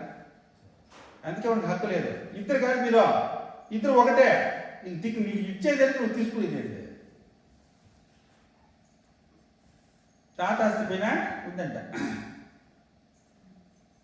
కాబట్టి సాక్షి సాక్షి సాక్షి సాక్షి అంటే అవస్థాతనే సాక్షి, సమస్తానికి సాక్షి. ఆ జ్ఞానమే మన స్వరూపము, నిరాకార తత్వము. లోపలున్న వ్యక్తిని మనం పారేసుకొని మనము కాని దానితో తాదాత్మ్యం ఇదే నేను అనుకునే భ్రమలో తిరుగుతానే ఉన్నాం.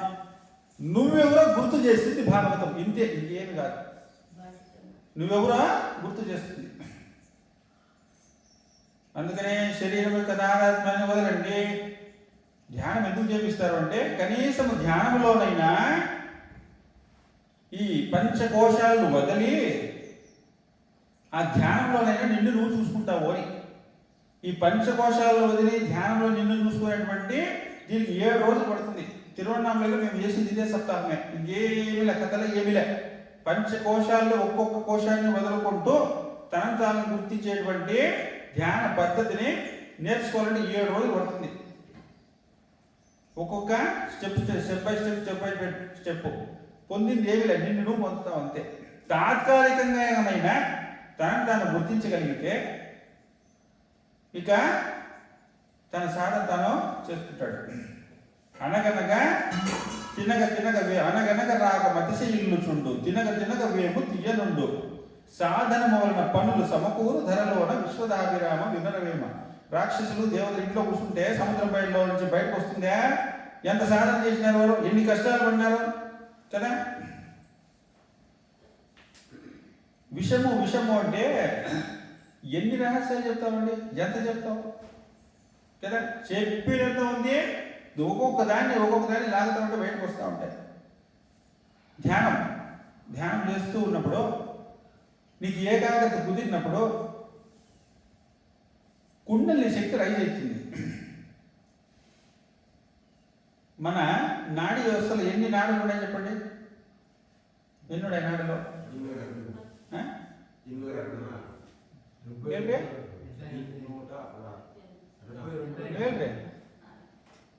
ಕನ್ನಡದಲ್ಲೇ ಹೇಳಿ ಪರವಾಗಿಲ್ಲ. 216 72,000 ఎన్నమ్మా అంతేనా? 72,000 లక్షల నాడీ మండలాలు ఉంటే 72,000 జంక్షన్ అన్ని కూడికలు. ఆ 72,000 జంక్షన్లకి ప్రధానమైనటువంటి జంక్షన్లు 108 ఉంటాయి. 108 ఈ 108 సంఖ్యను చెప్పేదానికి 1.5 గంట పడుతుంది. దాన్ని అట్లా పక్కన పెడదాం. 108 నాడీ మండల వ్యవస్థ. ఆ 108లో ప్రధానము మళ్ళీ 10, ఆ 10లో మళ్ళీ ప్రధానము 3 అవుతాయి. తెలిసిన 3 పేర్లో ఈడ పింగళ సుషుమ్న నాడులు కదా. కుడి ముక్కు పింగళ, ఎడ ముక్కు ఈడ. అంటే కుడి ముక్కు సూర్యనాడి, ఎడ ముక్కు చంద్రనాడి, మధ్యలో ఉంటుంది సుషుమ్న నాడి. ఈ 3 నాడులు కూడా ప్రధానం. దీంతో మొత్తం కూడా 72,000 నాడీ మండలాలంతా కూడాను యాక్టివేట్ అయిపోతాయి. ప్రాణవాయువు, వ్యానవాయువు, ఉదానవాయువు, సమాన వాయువు, అపాయ వాయువు, నాగవాయువు, కూర్మవాయువు, కుకరవాయువు, దేవదత్త వాయువు, ధనంజయ వాయువు, ఇవన్నీ కూడాను అతిరథ మహారథులు. ఒక్కొక్కరికి ఒక్కొక్క బెటాలియన్. అర్థమైందా? కుబేరుడు అంటే ఒకడ, ఆయనకు ఒక లోకం ఉంది, ఆయనకు ఒక రాజ్యం ఉంది, పరివార దేవతలు ఉన్నారు, సైన్యాధిపతులు ఉన్నారు, అతిరథ మహారథులు సైన్యాధిపతులు ఉన్నారు, కోట్ల మంది సైన్యం ఉంది, రాజ్యం ఉంది, సంపదలు ఉన్నాయి. కుబేరుడు అంటే ఏడో ఫోటో కొట్టే మూలలో ఉండేటువంటి వాడు కాదు. అష్ట దిక్పాలకు అష్ట లోకాలు. అట్లా ఈ వాయువులు ఉన్నవే అతిరథ మహారథులు, వీళ్ళకి మళ్ళీ సైన్యాలు. మొత్తం నాడీ మండల వ్యవస్థనంతా కూడాను పరిరక్షణ చేస్తున్నారు. యాడైతే బ్లడ్ సర్క్యులేషన్ ఆగిపోయి వాయువు పట్టేసిందో ఆడ నొప్పులు వస్తూ ఉన్నాయి కదా. వాయువు సరిగా పనిచేయలే. ఆ వాయు సంచారం పూర్తిగా ఉండి ఆరోగ్యంగా ఉండాలంటే ప్రాణాయామం ద్వారా ఇంద్రియాలను ఎట్లా నిగ్రహిస్తామో, మనసుని ఎట్లా నిగ్రహిస్తామో అట్టనే ప్రాణం పైన ఆధిపత్యాన్ని తీసుకురావడమే ప్రాణాయామ. శ్వాస లోపలికి పోతా ఉందా, వస్తా ఉందా, నీ కంట్రోల్ ఏమైనా ఉందా? మళ్ళీ నువ్వు అటు వదిలేస్తే ఎట్లా? నీదే కదా అది. నీ శ్వాసను నువ్వు కంట్రోల్ చేసుకోవాలా వద్దా? అయ్యో వస్తా ఉంది పోతా ఉంది, దాన్ని కంట్రోల్ చేసేది. నిజంగానే అది వస్తా పోతా ఉంది కరెక్ట్గా తెలుసునా నీకు? ఏదో ఒకసారి అందరు కుడి ముక్కు మూసుకొని శ్వాస నిదానంగా వదలండి, నిదానంగా తీసుకోండి, కుడి ముక్కు ముయ్యండి. నిదానంగా శ్వాస వదలడము తీసుకోవడం. లూజ్గా పోతా ఉంది, టైట్గా పోతా ఉంది గుర్తించండి. మళ్ళీ ఇప్పుడు ఎడ ముక్కు ముయ్యండి. ఒకసారి శ్వాస తీసుకోండి, వదలండి. డిఫరెన్స్ గుర్తించండి. కుడి ముక్కు ఎడ ముక్కుకో తేడా ఉందా? కదా, ఒక ముక్కలో ఫ్రీ ఉంది, ఒక ముక్కలో కదా, మరి పోతా ఉంది వస్తా ఉంది అంటారు. రెండు ముక్కలు నీవే కదా, పోవడం కరెక్ట్గా రెండు ముక్కలు ఒకేలాగా పోవాలా, ఒకేలాగా రావాలా. నీ ఆధిపత్యంలో తీసుకో, 4 గంటలు ఇచ్చినామంటే కరెక్ట్గా డ్యూటీ చేస్తాడు. అర్థమైన అదే ప్రాణాయామం. ఎందుకు చేయకూడదు డ్యూటీ కరెక్ట్గా? ఒక టైట్ ఉండేది, ఒక లూజ్ ఉండేది. అట్లుంటే నీకు ఆరోగ్యం మ్యాజిక్ వస్తుంది. కరెక్ట్గా పోయి కరెక్ట్గా రావాలి కదా. షుగర్, ప్యాంక్రియాస్ అనేటువంటి గ్రంథి ఇన్సులిన్ ఉత్పత్తి చేస్తే తీపి పదార్థాలన్నీ అరిగిపోతాయి. ఎందుకో సోంబేర్ అయిపోయింది. అది ప్యాంక్రియాస్ ఏం డ్యామేజ్ చేయలే, నేను చేయలేను, నేను చేయను అంటుంది ప్యాంక్రియాస్ గ్రంథి. మనం ఏం చేస్తాము, ట్యాబ్లెట్లు వేసుకుంటాం, షుగర్ ట్యాబ్లెట్లు. ఒకటి లాగా కొట్టినామంటే ప్యాంక్రియాస్ వల్ల పనిచేస్తుంది. అదే ఆసనాలు. అర్థమైన షుగర్కి ఆసనాలు ఉన్నాయి, టీబీకి ఉన్నాయి, హార్ట్కి ఉన్నాయి, కిడ్నీలకు ఉన్నాయి, పైల్స్కి ఉన్నాయి. ఈ రోగానికి లేదనే దానికే లేదు. మహాత్ములు ఇన్సైట్ ద్వారా పోయి ఆసనాలని కనుక్కున్నారు. బై ప్రోడక్ట్స్ యాడ్ నుంచి యాడ్ చేస్తున్నాయి.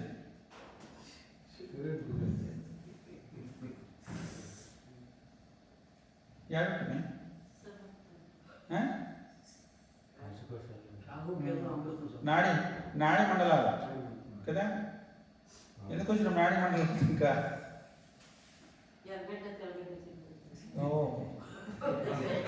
మసాలా వాసన పెట్టేసి ఇంకేదో చెప్తున్నావు. మేము వింటాం, మేమే దాన్ని ఏమో బోండాగా చేసి పెట్టాలి కదా. ఏడుకోండి. ప్రాణాయామ ఆయామాలు. ప్రాణము కంట్రోలింగ్ కెపాసిటీ. చెయ్యి ఎత్తాలనుకుంటే నేను ఎత్తా, దించాలనుకుంటే దించుతా కదా. దీని మీద ఆధిపత్యం మాకుంది. ఇక్కడి నుంచి లేచిపోవాలంటే పోతాను, కూర్చోవాలంటే కూర్చుంటా. దీని మీద అధికారం మనకు ఉంది. హార్ట్ ఉంది, కొట్టుకుంటా ఉంది అంటే నేను ఆపేయాలంటే ఆపేయగలుగుతా. ఆపేస్తావా? ఏం లేదా? పోనీ ఆపేసి ఫెసిలిటీ ఏమైనా ఉందా? ఓ కన్ఫర్మ్గా చెప్పేసి. బ్లడ్ సర్క్యులేషన్ పోతానే ఉంది, వస్తానే ఉంది. నువ్వు నిద్రపోయినాడు అప్పుడు కూడా పోతానే ఉంది, వస్తానే ఉంది. దాని మీద నీకేం కంట్రోల్ లేదు కదా. లేదు. లంగ్స్ పని చేస్తూనే ఉంది. నువ్వు పనుకున్నప్పుడు పని చేస్తూనే ఉంది కదా. నీకేం ఆధిపత్యం లేదా? మరి వాటికి వాడు వదిలేసేది అన్నింటినీ. ఓ ఎట్టన్నా చేసుకోకుండా కొట్టుకుంటే కొట్టుకో, ఉంటే ఉండు, బ్లడ్ పోతే కొని ఉంటే ఉండి అని వదిలేసినాం. నీ శరీరంలో ఉండేటువంటి ప్రతి కణము పైన నీ ఆధిపత్యం ఉండాలి. నువ్వు చెప్పినట్టు పని చేయాలి కానీ అది దానికంటే, అందుకే వాళ్ళకంటే వాళ్ళు ఇడిచేసిన దానికే అవి ఇష్టం వస్తే పని చేస్తే, లేకపోతే లేదు. బీపీలు, షుగర్లు, ఈ కాయలన్నీ ఎందుకు వస్తా ఉన్నాయి చెప్పు? ఆధిపత్యం లేక.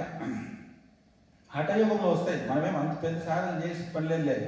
కనీసం హిందూ సాంప్రదాయము, భారతీయుల యొక్క ఋషుల యొక్క శక్తితో తెలుసుకో చాలు. మనమేం అంత గొప్ప గొప్ప సాధన చేసిన పనిలే. హార్ట్ని నిలబెట్టేయచ్చు. మనలో ఉన్నటువంటి ప్రాణశక్తిని కేంద్రీకరించి హార్ట్ దగ్గర పంపించేస్తే హార్ట్ నిలబడిపోతుంది. కరోనా వచ్చి విశ్వాన్నంతా స్తంభించిందే లేదా? మొత్తం హైవేలన్నీ బంద్. విశ్వమంతా పరిశుద్ధం చేసిందే లేదా? మన ఇండ్లన్నీ క్లీన్ అయిపోయినాయి.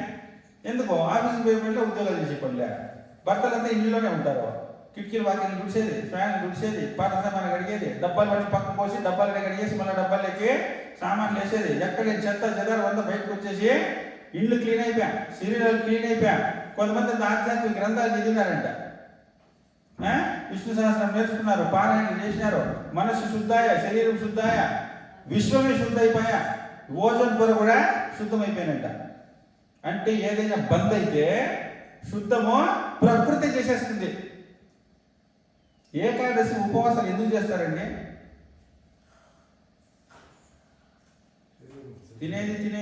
తినేది. ఇప్పుడు వంట చేస్తావు. వంట చేసిన తర్వాత వంటిల్లంతా క్లీన్ చేయాలని అవుతా?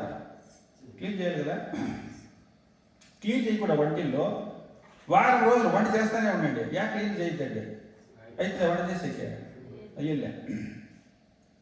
ఈ డస్ట్బిన్ ఉంటుంది, అన్ని డస్ట్బిన్లో ముక్కలన్నీ వేస్తూ ఉంటారు, పొట్లంతా కదా. 2 రోజులు 3 రోజులు డస్ట్బిన్ పారేద్దండి. 2-3 రోజులు డస్ట్బిన్ పారేయకుండా ఉంటే నువ్వు వంటింట్లో పోతావా? కంపు కొడుతుంది కదా. కనీసం 3 రోజులకు ఒకసారైనా పారేసి క్లీన్ చేసి పెడతావు. ఆ డస్ట్బిన్ ఎంత పుణ్యం చేసుకోవాలి. ఈ కడుపుండే ఒకనాడు కడిగింది లేదు మనం. ఆ డస్ట్బిన్ ఉండే భాగ్యం కూడా లే కదా. మలమూత్రాలు విసర్జన చేస్తే వాసన రావచ్చు కానీ కంపు కొట్టకూడదు.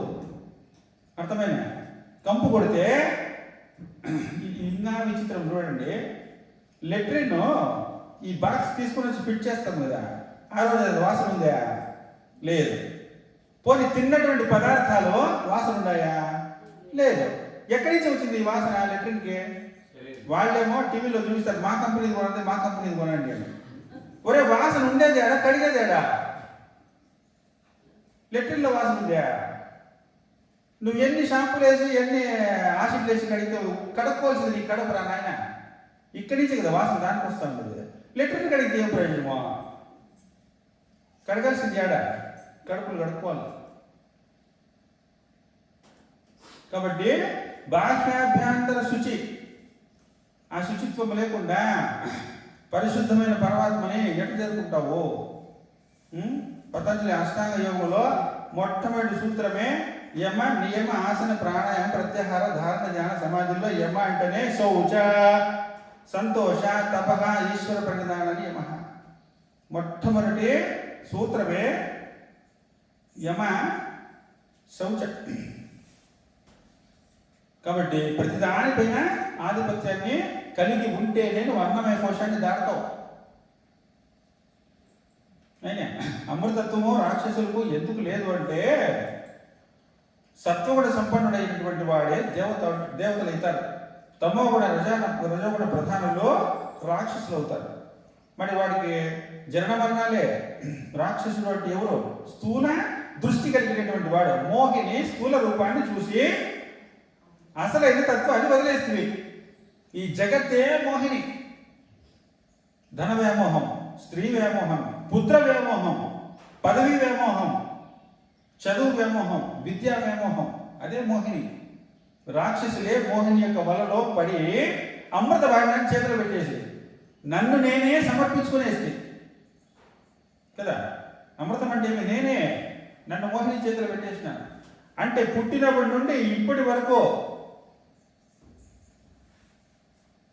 ఉదయం నుండి రాత్రి వరకు ఏదేది సంపాదించి నువ్వు పెట్టుకున్నావో, దేనికి పెట్టుకున్నావో? పోయేదోడు అదంతా వదిలేసిపోయేదానికి కదా. ఏది సంపాదించి పెట్టుకున్నావో అవన్నీ వదిలేసి పోవాల్సిందే. నీతో పాటు వచ్చేది మనస్సు. చూడండి, నీతో పాటు నీ మనసు వస్తుంది. ఏనాడైనా ఆ మనసు గురించి మనం ఆలోచన చేసినామా? మరణంలో కూడా నీ తోడుండే మనసుని ఏనాడైనా నువ్వు పలకరించినావా, మాట్లాడినావా? లేదు. ఎంతసేపు వదిలేసిపోయి శరీరం గురించే ఆలోచిస్తాడవే, జనన మరణాల గురించి, ఆకలి దప్పుల గురించి, శోకమోహాల గురించే పైలే. మనతో వచ్చేటువంటి బుద్ధిని కానీ శరీరాన్ని తోమి తోమి తోమి తోమి ఫేరంలో లేచి అందంగా తయారు చేసుకుంటాను. మనసుకి ఏనాడైనా స్నానం చేపిస్తువా, శుద్ధం చేస్తువా? లేదు. అందుకని ఆ మనసులో, ఆ బుద్ధిలో అందరు దొంగలు దూరేసి కదా. కామ, క్రోధ, లోభ, మోహ, మద, మాత్సర్యం ఎవరిని ఏడుండే అనంత అశుద్ధత కదా. అశుద్ధమైనటువంటి వాడు పరమాత్మ దగ్గర పోగలడా? పరిశుద్ధమైన పరమాత్మ దగ్గరికి పరిశుద్ధమైన హృదయంతోనే పోవాలా, లేదంటే నో ఎంట్రీ. ఈ శరీరముతో స్వర్గంలో ఎంట్రీ అయ్యేదానికి ఏం లేదు. ఇంకా పరమాత్మ దగ్గరికి పోతావా కదా. మనతోనే వచ్చేటువంటి మనస్సును ఏనాడు శుద్ధం చేసిందిలే. కాబట్టి మనతో వచ్చేటువంటి మనసును శుద్ధం చేసేటువంటి ప్రక్రియ భాగవతం. సాక్షి, సర్వానికి సాక్షి కదా. రమణ మహర్షి ఒకరికైనా ముక్తి? చెప్పండి. ఎవరికైనా అది సాధ్యమే. సాధ్యం లేకపోతే ఆయన ఎందుకు ఉపదేశం చేస్తాడో? నాయన ఇదంతా మీ వల్ల అయ్యే పని కాదురా, మీరు ఆయన భజనలు చేసుకొని పూజలు చేసుకొని దేవతను ప్రార్థన చేయండి, ఆ దేవతలు మీకు వరాలు ఇస్తారు, మీరు హాయిగా బతకండి రా అని చెప్పాలి కదా. చెప్పినాడు రమణ మహర్షి. ఒరే నువ్వెవరు, నువ్వు ముందు నువ్వు తెలుసుకోరా, నిన్ను నువ్వు పడేసుకొని పారేసుకొని తిరుగుతా ఉన్నావురా, నిన్ను నువ్వు తెలుసుకో అని చెప్పినాడే కానీ అది అసంభవం అయితే ఎందుకు చెప్తాడు? కాబట్టి భక్తి శ్రద్ధతో నువ్వు పొందేది ఏమి, కొత్తగా పొందేది ఏమీ లేదు. ఒక పెద్ద రాయి ఆడ పడింది, ఒక శిల్పి చూస్తాడు, అందరికీ అది రాయిలాగా కనిపిస్తుంది, కానీ శిల్పికి అందులో కృష్ణుడు కనిపిస్తాడు. కృష్ణుడు కనిపించినప్పుడు ఏం చేస్తాడు ఆయన? ఉలి తీసుకుని కొడతాడు. ఇట్లా కొట్టాడు, ఏమి ఇది కృష్ణుడు కాదు, పదను వెళ్ళిపో, కెటౌట్. మళ్ళీ ఒక ఏం చేస్తాడు, ఇది కృష్ణుడు కాదు, ఇది కృష్ణుడు కాదు, ఇది కృష్ణుడు కాదు. అంత చెక్కేసిన తర్వాత కృష్ణుడు బయటకు వచ్చినాడా? కృష్ణుడు ఇప్పుడు ఏడున్నాడు? ఎక్కడి నుంచి నన్ను తెచ్చినాడా? లేదు, లోపలే ఉన్నాడు, రాయి లోపలే. ప్రతి ఒక్క రాయిలోనూ ఒక దివ్యమైన శిల్పము దాగి ఉంది. ప్రతి ఒక్క వ్యక్తిలోనూ అనంతమైన శక్తి దాగి ఉంది. దాన్ని బయటికి తీరానైనా కానీ ఏదో తోసాయి, నా ఇది నా ఇది నా ఇది. ఎట్లయితే కొట్టి కొట్టి కొట్టి పారేసి శిల్పి తన పెద్ద చేసేసినాడో సాధనంగా కృష్ణుడు బయటకు వచ్చేసా. ఎక్కడి నుంచి తెచ్చి పెట్టలేదు. అట్లనే ప్రతి ఒక్క హృదయంలో కృష్ణుడు ఉన్నాడు. కృష్ణుడికి ఏదైతే అడ్డుందో ఆ అడ్డునంతా తొలగించేయి. ఈ శరీరమే నేను, మనసే నేను, బుద్ధే నేను, అహంకారమే నేను అని అనుకుంటాడు కదా, అవన్నీ ఎక్కువ ఎత్తి పడదొబ్బితే నువ్వే కృష్ణుడు కదా. పరమాత్మ ఉన్నాడా లేదా? లోపల ఉన్నాడు. పరమాత్మ అడ్డుగా ఏదుంది? నేను అనేటువంటి అహంకారము. ఆ అహంకారము అతిరత మహారథులను పెట్టుకొని పెద్ద సామ్రాజ్యాన్ని సృష్టించింది అహంకారం కదా. నేను, నా భార్య, నా సంసారం, నా ఆస్తులు, నా ఇన్ఫ్లుయెన్స్, ఇదంతా కలిపి నేను. ఓ ఢిల్లీకి కూడా నా పేరు చెప్పు, ఆడవాడు నేను తెలుసు అంటే నువ్వు ఎంత పెద్దగా అయిపోయినావో చూసుకో. సౌత్ ఇండియాలో నా పేరు అడుగో, చూడు నీ సామ్రాజ్యాన్ని ఎక్కడి వరకు విస్తరింప చేసుకున్నావు. నేనైనటువంటి అహంకారము అసలు నీకు కనపడిన కదా. హోయామైంటి వాడు నీకు జిక్తే కదా. కామ క్రోధ లోభమోహ మదమాశ్చర్య వీళ్ళేం సామాన్యులు కాదు, అతిరత మహారథులు. వాళ్ళకి మళ్ళా బెటాలియన్ కోరికలు, కామానికి సంబంధించిందో, క్రోధానికి సంబంధించిందో, లోభానికి సంబంధించిన పుట్టలుగా పుట్టుకొని వస్తాయి కదా కదా. వీళ్ళని జయించడం కాదు, అసలు వాళ్ళ దగ్గరికి ఎవడన్నా పోయినావా? అసలు యుద్ధం చేసినావా? లే. శరణాగతి ఎవరికి? మనసుకి. కోపం వచ్చిందే, కోపానికి శరణాగతి కదా. ఆహ్వానం చేసేస్తాం, మీరు వచ్చేయి. అసలు కోపం చేసుకుంటే కొంతమందికి నిద్ర పట్టదు. కొంతమంది ఉంటారు చూడండి, వాళ్ళు ప్రశాంతంగా ఉండిలే, వేరే వాళ్ళు ప్రశాంతంగా ఉండీరు. అట్లా గోక్కుంటా ఉంటేనే వాళ్ళ నిద్ర బాగా వస్తుంది. కామ క్రోధాలకు శరణాగతి, ఇంకేంటిది ప్రశాంతత. మన పొరపాటు మనం తెలుసుకొని సాక్షిత్వమే శరీరంలో ఉన్నటువంటి ఈ పంచకోశాలను ధరించినటువంటి వ్యక్తియే నేను అనేటువంటి జ్ఞానం తెలుసుకోవాలంటే లోపలికి వెళ్ళాలి. అమృతం లోపల ఉంది. క్షీరసాగరం అంటే ఏదో కాదు. ఎందుకు వచ్చినాం ఇంత దూరము అంటే, ఈడ పింగళ నాడులు ఉన్నాయి కదా, సుషుమ్న నాడుంది కదా. ఏది విషము? క్షీరసాగరం మదనం చేస్తున్నప్పుడు విషం పుట్టిందే. మనం కూడా మదిస్తూ మదిస్తూ మదిస్తూ లోపలికి వెళ్తాం, విషం పుడుతుంది. అదేంటో తెలిసిన? ఈడ పింగళ శ్వాస వస్తా ఉంది పోతా ఉంది, కానీ ఇంతవరకు సుషుమ్న నాడి ఎవరికి యాక్టివేట్ అయ్యిందే లేదు కదా. అందుకే కుండలిని శక్తి అధోగతిలో మూలాధారంలో ఉండిపోయింది. ఎప్పుడైతే నువ్వు క్షీరసాగర మదనం చేస్తున్నావో అమృత భాండములో కదలిక పుట్టింది. ఓహో, క్షీరసాగరం చేస్తున్నారు అంటే అమృత భాండంలో కదలిక పుట్టింది. నేనేమో పైకి పోవాల్సి వస్తుంది, నాకు రిలీజ్ అయిపోతున్నాను నేను అని అనుకొని అక్కడ కదలిక పుట్టి కుండలిని రైజ్ అవుతా వస్తుంది. ఎక్కడ? సుషుమ్నలో. ఇంతవరకు అది యాక్టివేట్ కాలే. అందుకే నువ్వు ధ్యానం చేసేటప్పుడు విపరీతమైన నొప్పులు వస్తాయి. ఎందుకు వస్తాయి నొప్పులు? ఇప్పుడు బస్సులో పోతా ఉంటామండి, సీట్లన్నీ అయిపోయి ఉంటాయి మళ్ళీ ఎక్కుతూనే ఉంటారు. బస్సులు ఎక్కుతూనే ఉంటే ఇంకో 10 మంది ఎక్కచ్చు, 20 మంది ఎక్కచ్చు, 50 మంది ఎక్కినారనుకోండి, ఎట్లుంటుంది అప్పుడు? ఒక కాలు పైకి ఎక్కినావంటే మళ్ళీ కింద పెట్టే నీకు జాగా ఉండండి కదా. అంత ఫుల్ రష్ వేసి కుక్కినాడు అందరినీ. కుక్కినాడు సరే, వాడు కండక్టర్ వస్తాడు టికెట్ కోసం, వాడికి ఇంత పెద్ద దుబ్బ, ఆ దుబ్బ వేసుకొని వాడు తోస్తా టికెట్ టికెట్ టికెట్ అన్నాడంటే ఈ ఊపిరి కూడా ఆడకుండా అయిపోతుంది కదా. అట్లా నీ నాడి మండలానికంతా ఒక వ్యవస్థ ఉంది. ఈ సుషుమ్న నాడి ఎప్పుడైతే యాక్టివ్ అయ్యి రైజ్ అయితే వచ్చిందో ఇటువైపు నాడుల్ని అటువైపు నాడుల్ని తోసపడుతుంది. అది ఆ తోసినప్పుడే నీకు నొప్పులు అనేది స్టార్ట్ అయిపోతుంది. విషం పుట్టినా కూడా మీరు ఆపద్దండి, సాధన చేస్తూనే ఉండండి అన్నాడు శ్రీమన్నారాయణుడు. కాబట్టి నొప్పులు వచ్చినాయనో అది వచ్చినాయనో నువ్వు ధ్యానం మానేస్తే నీకు మళ్ళీ నామరూపాలే గతి. చూడండి, బాగా ధ్యానం చేస్తే, ధ్యానం ప్రాక్టీస్ ఉంటేనే ఏదన్నా చెప్తే అర్థమవుతుంది కదా. ధ్యానము కూర్చోగానే ఇంకా ప్రశ్నిస్తారనమాట. ఇట్లా ధ్యానం క్లాసులు చేసింది స్వామి, ధ్యానము ఎంతసేపు చేయాలా? ఆ ప్రశ్నలోనే ఉంది ఎప్పుడు ఆపేయాలా అని కదా. నీకు ఇంకా ప్రారంభమే చేయాలి, ఎంతసేపు చేయాలంటే అర్థమయ్యేది ఏమిటంటే ఎప్పుడు ఆపేయచ్చు అని. 10 నిమిషాలు 5 నిమిషాల ఒరే నీకు 10 నిమిషాలకే మోక్షం వచ్చేస్తుందా కదా. అర్ధగంట ధ్యానం చేయండి అని అనుకోండి, ఆ కూర్చుంటాడు. అంతా గైడెడ్ మెడిసిన్ జరుగుతుంది, చేస్తా ఉంటాడు ధ్యానం. చేస్తా ఓ 20 నిమిషాలు అయిపోయింది, ఇప్పుడు అయిపోయి 30 కళ్ళు తీసుకొస్తాడు. 5 నిమిషాలు అయింది, ఓ అమ్మా ఇంకా 5 నిమిషాలు అయింది. నలుగురు కూర్చొని మాట్లాడుతూ ఉండండి, గంటలు అయిపోతూ ఉంటాయి. భార్య గంట కొడతా ఉంటుంది, ఏమండి చేసిన పదార్థాలన్నీ చల్లగైపోతా ఉంటాయి, రాండి మీ మాట్లాడి కానీ అని. అమ్మా నువ్వు ఉండవే తల్లి, అమ్మా మేము చాలా పెద్ద ప్రోగ్రాం పెట్టుకున్నాము, గంట సేపు మాట్లాడే వాళ్ళు 4 గంటలు అయినా కూడా పోతానే ఉంటుంది. 10 నిమిషాలు ధ్యానం చేయండి అంటే 2 నిమిషాలకే నీకు మొక్క మొత్తేసాడు. ఎప్పుడెప్పుడు లేచిపోదామా. నామరూపాలకు అలవాటు పడిపోయినాడో లోపలికి వెళ్ళేదానికి ఇష్టం లేదు. ఈ నాడి మండలంలో ఎప్పుడైతే ఈ సుషుమ్న రైజ్కి దానికి పోతుందో ఆ బాధలో భరించడానికి నీకు శక్తి లేదు. కాబట్టి పతంజలి మహర్షి ముందు నియమ ఆసన ప్రాణాయామం పెట్టాడు. దీంతో పరిశుద్ధమైపోయి ఆ డోరు ఓపెన్ అయిపోయి ప్రశాంతంగా కుండల్ని రైజ్ అయిపోయేదానికి అష్టాంగ యోగం నీకు పనిచేస్తుంది. క్రమం అనేటువంటిది ఒకటి పెట్టాడు అనమాట.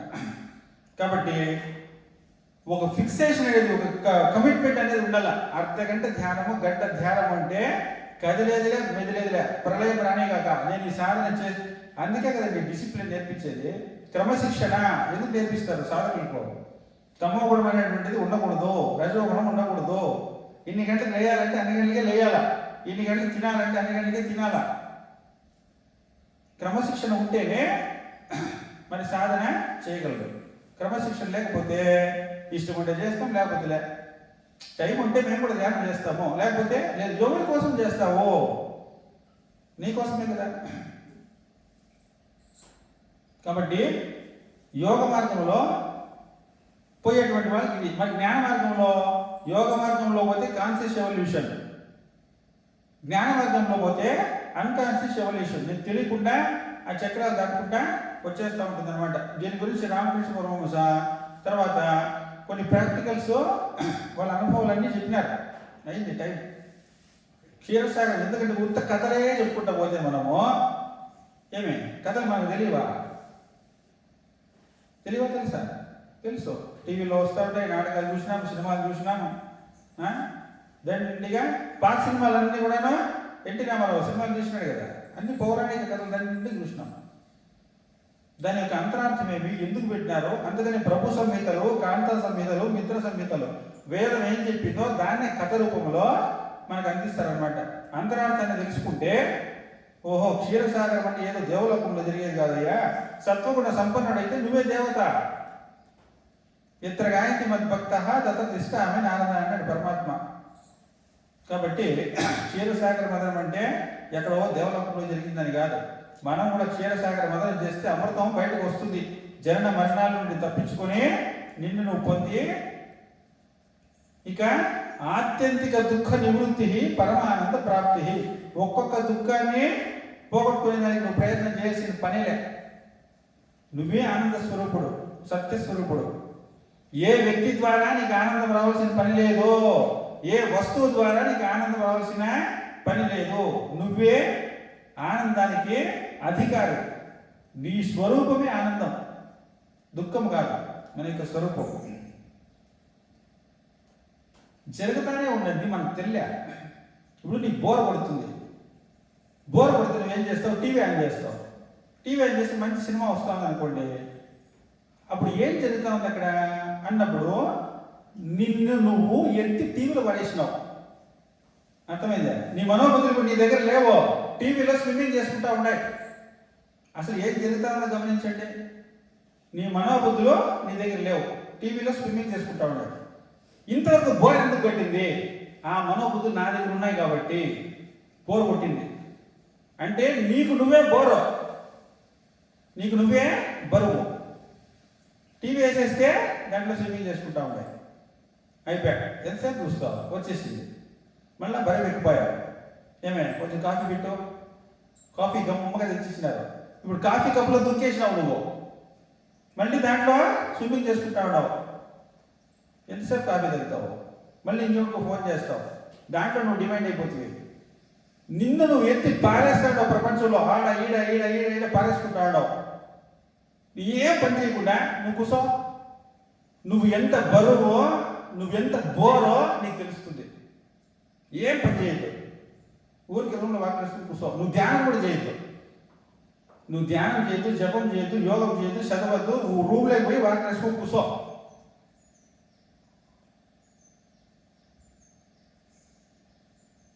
కూర్చొని ట్రై చేస్తారా? చేయండి. నువ్వెంత ఘనుడో నీకు తెలుస్తుంది. వాకిలి తన్నేసి బయటకు వచ్చేయాలనుకుంటావు కదా. ఒరే నీ బరువులన్నీ నా నెత్తిన ఎత్తురా అంటున్నాడు పరమాత్మ. నీ మనోబుద్ధుల్ని నాకు ఇవ్వరా అంటున్నాడు. మయ్యేవ మన ఆదస్వ మయి బుద్ధిం నివేశయ నివశిష్యమయ్యేవ అతవర్ధం నశంశయ. ఎన్ని సంవత్సరాలు, ఎన్ని యుగాలు ఇట్లా పారేస్తావురా ప్రపంచంలో నిన్ను నువ్వు కదా. విషయానందం అంటే ఏమి? నిన్ను నువ్వు ఎత్తెత్తి పారేస్తాడు బయటికి. నలుగురు కూర్చొని జోకులు వేసుకొని తమాషా మాట్లాడుతున్నావంటే ఏం జరుగుతుంది అక్కడ? నిన్ను నువ్వు దాంట్లో ముంచేసుకుంటావు. ఎంతసేపు అట్లా, ఎన్ని జన్మాలు అట్లా నిన్ను నువ్వు పారేసుకుంటా ఉంటావు, ఎన్ని చోట్లను పారేస్తావు. దీనికి ఒక స్థలం చూపించాలి కదా. పరమాత్మ పాదాలే దీనికి చోటు. అందుకే శ్రీనివాసుడు ఇట్లు లేడు, నువ్వు అడిగినంత ఇస్తాను రాని ఇట్లున్నాడు. కట్టివరద హస్తుడు కదా. నాయన నువ్వు అడగాల్సింది నా పాదాలు రా, నా పాదాలు పట్టుకోండి అని. ఎవరికి అర్థం కాలేదు. అది కోరికలో కోరుతానే ఉండాలి. ఇంకా బాగుంటామేమో మేము అని. ప్రపంచంలో ఎవరు బాగుండేది సాధ్యమే లేదు. ఉంటే ఆయన చెప్పాలి కదా, చెప్పలే. కాబట్టి తెలుసుకున్న జ్ఞానం ఏమి అంటే, భాగవతాన్ని తెలుసుకుంటే కృష్ణుని తెలుసుకుంటామనో నారాయణ తెలుసుకుంటామనే కాదు. అందుకని నేను చెప్పేది, భాగవతాన్ని చెబితే మనం బాగా అవుతాం. మనల్ని మనం తెలుసుకొని జనన మరణ రాహిత్యాన్ని పొందడమే భాగవత రహస్యం. తత్వ దృష్టి అంటే ఎంతకంటే ఎక్కువ ఏమీ లేదు. అయింది క్షీరసాగర మదనం అయిందా? మన గ్రహాధిపత్యాలు 7 రోజులంట. నవగ్రహాలు గ్రహాధిపత్యాలు పంచుకున్నాడు. యుద్ధాలన్నీ అయిపోయినాయి, అమృతమాండం అంతా అయిపోయాయి. బ్రహ్మదేవుడు సోమవారం చంద్రుడికి, మంగళవారం కుజుడికి, బుధవారం బుధుడికి, గురువారం బృహస్పతికి, శుక్రవారము దేవగురు ఎవరో శుక్రాచార్యుడికి, శనివారం శనికి, ఆదివారం సూర్యుడికి ఇచ్చేశారు. 7 వారాలు అంతేనా? మన నవగ్రహాలు ఉన్నాయి, రాహుకేతువులు, వాళ్ళు కూడా గ్రహాధిపత్యమే కదా, వాళ్ళు స్ట్రైక్ చేసినారు. మాకు కూడా గ్రహాధిపత్యం ఇవ్వాల్సిందే అని స్ట్రైక్ చేసినారు వాళ్ళు. మరి ఏం చేయాలి? బ్రహ్మదేవుడు నేను ఇది కుదరదరా, సృష్టిలో ఉండేది 7 వారాలే అంటే దినాధిపత్యం అని. అసలు ఇది సోమవారము ఎట్లా నిర్ణయిస్తారండి చెప్పండి? ఈరోజు సోమవారం అని ఎట్లా చెప్తావు? టైం అయిపోయింది, పర్వాలేదా? ఇది సోమవారం అని ఎట్లా నిర్ణయిస్తావు? తెలియదు మనకు. నిన్న ఆదివారం కాబట్టి ఇదో సోమవారం మళ్ళీ అదే ప్రశ్న ఇస్తాను. నిన్న ఆదివారం అని చెప్తావు, మొన్న శుక్రవారం కాబట్టి అంటారు. మళ్ళీ నేను అదే ప్రశ్న ఇస్తాను కదా, ఎట్లా వస్తుంది అది? సోమవారం ఎట్లా నిర్ణయిస్తాం? ఏ దేశం అంటే చెప్పండి, అడగండి, చెప్తాడు, చూస్తాను. ఒక భారతీయ ఋషులు తప్ప ఇది ఏం వారం అని చెప్పే యోగ్యత ఏ దేశంలోనూ లేదు. సూర్యుడితో పాటు ఏ గ్రహం అయితే సూర్యోదయంతో పాటు ఈ అట్మాస్ఫియర్లోకి వస్తుందో ఆ రోజు ఆ యొక్క గ్రహాధిపత్యంగా నిర్ణయిస్తాం. చంద్రుడు సూర్యోదయంతో వచ్చినటువంటి అట్మాస్ఫియర్లోకి అలా సోమవారం, కుజగ్రహం వచ్చిందనుకోండి అది మంగళవారం, బుధుడు వస్తే బుధవారం. అర్ధరాత్రి 12 గంటలు కాదు దినం మారేది, సూర్యోదయంతో దినం మారుతుంది. అర్థమైన చీకటి బతుకులు కాదు మనవే, వెలుగులు నింపేటువంటి బతుకులు. ఎవరో పెట్టారు అర్ధరాత్రి 12 గంటలకి దినం మారుతుందని. సూర్యోదయంతో దినం మారాలంటే ఆ దినాధిపతి రావాలి కదా సార్. దినామది రాకనే నీకు దినం ఎట్లా మారింది? కాబట్టి శనివారం అంటే శనిగ్రహం యొక్క ఆ రోజంతా ఆ గ్రహం యొక్క ఆధిపత్యముతో ఈ యొక్క యూనివర్స్ నడుస్తుంది. మంగళవారము ముహూర్తాలు పెట్టరు. ఎందుకు పెట్టరు? కుజగ్రహము దోషంతో కూడిని రౌద్రాకారము, ఏ పనులు సక్రమంగా చేయలేడు. ఆ రోజంతా ఆయన యొక్క ఇన్ఫ్లుయెన్సే ఉంటుంది. కాబట్టి మంగళవారం శుభకార్యాలు చేయరు. శనివారం ఎవరైనా ముహూర్తాలు పెడతారా? పెట్టరు కదా. సోమవారం పెడతారు, బుధవారం పెడతారు, గురువారం పెడతారు కదా. గురువు యొక్క బలం శుక్రుడు, ఆయన కూడా రాక్షస గురువే. మొత్తం రాక్షస జాతినంతా నడపాలి కదా. యూనివర్స్లో అందరూ ఉన్నారు, అన్ని శక్తులు ఉన్నాయి. పాజిటివ్ ఉంది, నెగిటివ్ ఉంది. పాజిటివ్ నడిపించేవాడు బృహస్పతి, నెగిటివ్ నడిపించేటువంటి వాడు శుక్రుడు. ఎందుకంటే ముహూర్తాలు పెట్టరు? ఆ గ్రహం యొక్క మరి ఆ రౌద్రాకారంతో ఉంటుంది అది. ఇంట్లో బంగారము డబ్బు లెక్కేసుకుంటా ఉన్నారు అనుకోండి, ఎవడో పనికిరానో ఒక ఇంట్లోకి వస్తేనే ఏం చేస్తారు మీరు? మా వాటికి వేసి మళ్ళీ చూసుకుంటాం అంటారా లేదా? అట్టనే ఇది కూడా అర్థమైన రౌద్రాకారం ఉండేటువంటి గ్రహాధిపత్యాలు పనిచేసేటప్పుడు ఈరోజు ముహూర్తం మొదలే మంచి ముహూర్తాలు చేస్తేనే ఆ మాత్రం కాపురాలు నడుస్తూ ఉన్నాయి అని చెప్పి ఆ కుజుడు వచ్చినాడంటే ఆ రోజు బంద్. మంగళవారం ఏ శుభకార్యాలు చేయము. రాహుకేతువులో లైన్లో నిలబడినారు, 7 మంది అయిపోయారు. మాకు గ్రహాధిపతి మరి అడిగినారు వాళ్ళు, దినాధిపత్యం కావాలి నాయన, ఇది సృష్టి ధర్మమా? 7 చక్రాలు 7 వర్ణాలు 7 వారాలు అంతే ఉండేది, 8వ వారం 9వ వారం చేసేదానికి కాదు అన్నాడు. వీళ్ళు ఏం చేస్తారు? ఇస్తావా లేదా? 2 మాటలు చెప్పు అంతే, 3వ మాట లేదు అన్నారు రాహుకేతువులో. కుదరదు అన్నాడు. రాహు పోయి సూర్యుడు మింగేశా, చంద్రుడు పోయి చంద్రుడిని కేతువు మింగేశా. పోసం స్టేట్లు చేసుకుంటావు చేసుకోబో. ఇప్పుడు మనం కూడా ప్రభుత్వంతో డిమాండ్లు పెడతాం, చేయలేదనుకో ఆర్టీసీ బస్సులు తగలబెట్టేసేది, ప్రభుత్వ ఆస్తులని పగలగొట్టేసేది, ప్రభుత్వమే దిగొస్తుంది కదా.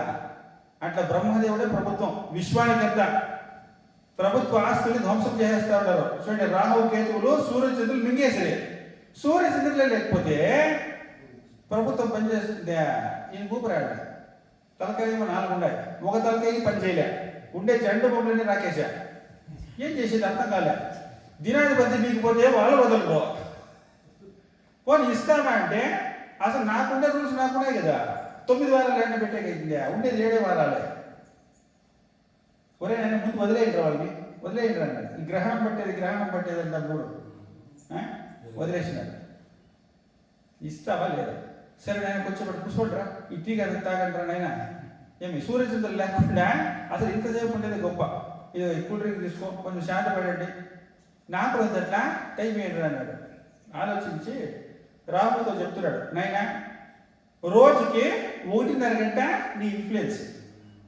7 రోజులకి ఎంతైనా పగలంతా కదా, అంతే కదా. దినాధిపత్యం అంటే 24 hours కాదు, పగలు మాత్రమే. రాత్రంతా నువ్వు బయట పడుకుంటావు కదా, పడుకుంటే వాడు ఏం చేస్తాడు? ఇక వాడు నిద్రపోతా ఉంటే లేచి బయటకు రా చూసుకుంటాను నీ కదా అంటాడు. ఇప్పుడు కుజుడు ఉన్నాడంటే నువ్వు బయటకు వస్తేనే కదా వాడు ఏదైనా నీకు ఆటంకాలు చేస్తాడు. గుర్రబడి నిద్రపోతాడు, ఏం చేస్తాడు?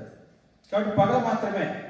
అందుకనే రోజుకి 1.5 గంట ఇగో నీ యొక్క ప్రభావాన్ని చూపించుకో ఈ లోకం పైన. రాహు కాలం అంటాం కదా, 7 రోజులకి 7 గంటలు 7 అర్ధ గంటలు ఎంత 10:30 గంట వాళ్ళకి ఇచ్చినది కూడా అంతే నాయన తీసుకొని పోతా ఉండు. రోజు నీ యొక్క ఇన్ఫ్లుయెన్స్ ఉంటుంది. చూసినాడు వాడు. ఇంకా రోజంతా చేసినా ఒకటే, రోజు డ్యూటీ చేసినా ఒకటే కదా, బాగానే ఉందిలే అది కూడా ఎత్తుకుని వెళ్ళిపోయా. మళ్ళీ కేతు వచ్చినాడు, ఇదిగోనైనా నీకు రోజు 1:30 గంట యమగండం అంటాం కదా, ఆ యమగండమే కేతుకాలం. కాబట్టి వీళ్ళిద్దరికి రోజు ఇన్ఫ్లుయెన్స్ ఇచ్చినాడు. అందుకని వీళ్ళిద్దరూ రౌద్రాకారాలు. అందుకని రామకాలంలో కానీ యమగండంలో కానీ ఏ యొక్క శుభకార్యాలు చేయకూడదు అనేటువంటిది. అయినా టైం అయింది, మిగతా విషయము రేపు చూద్దాం.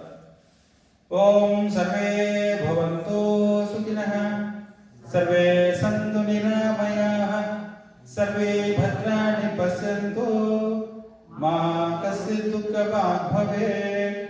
ఓం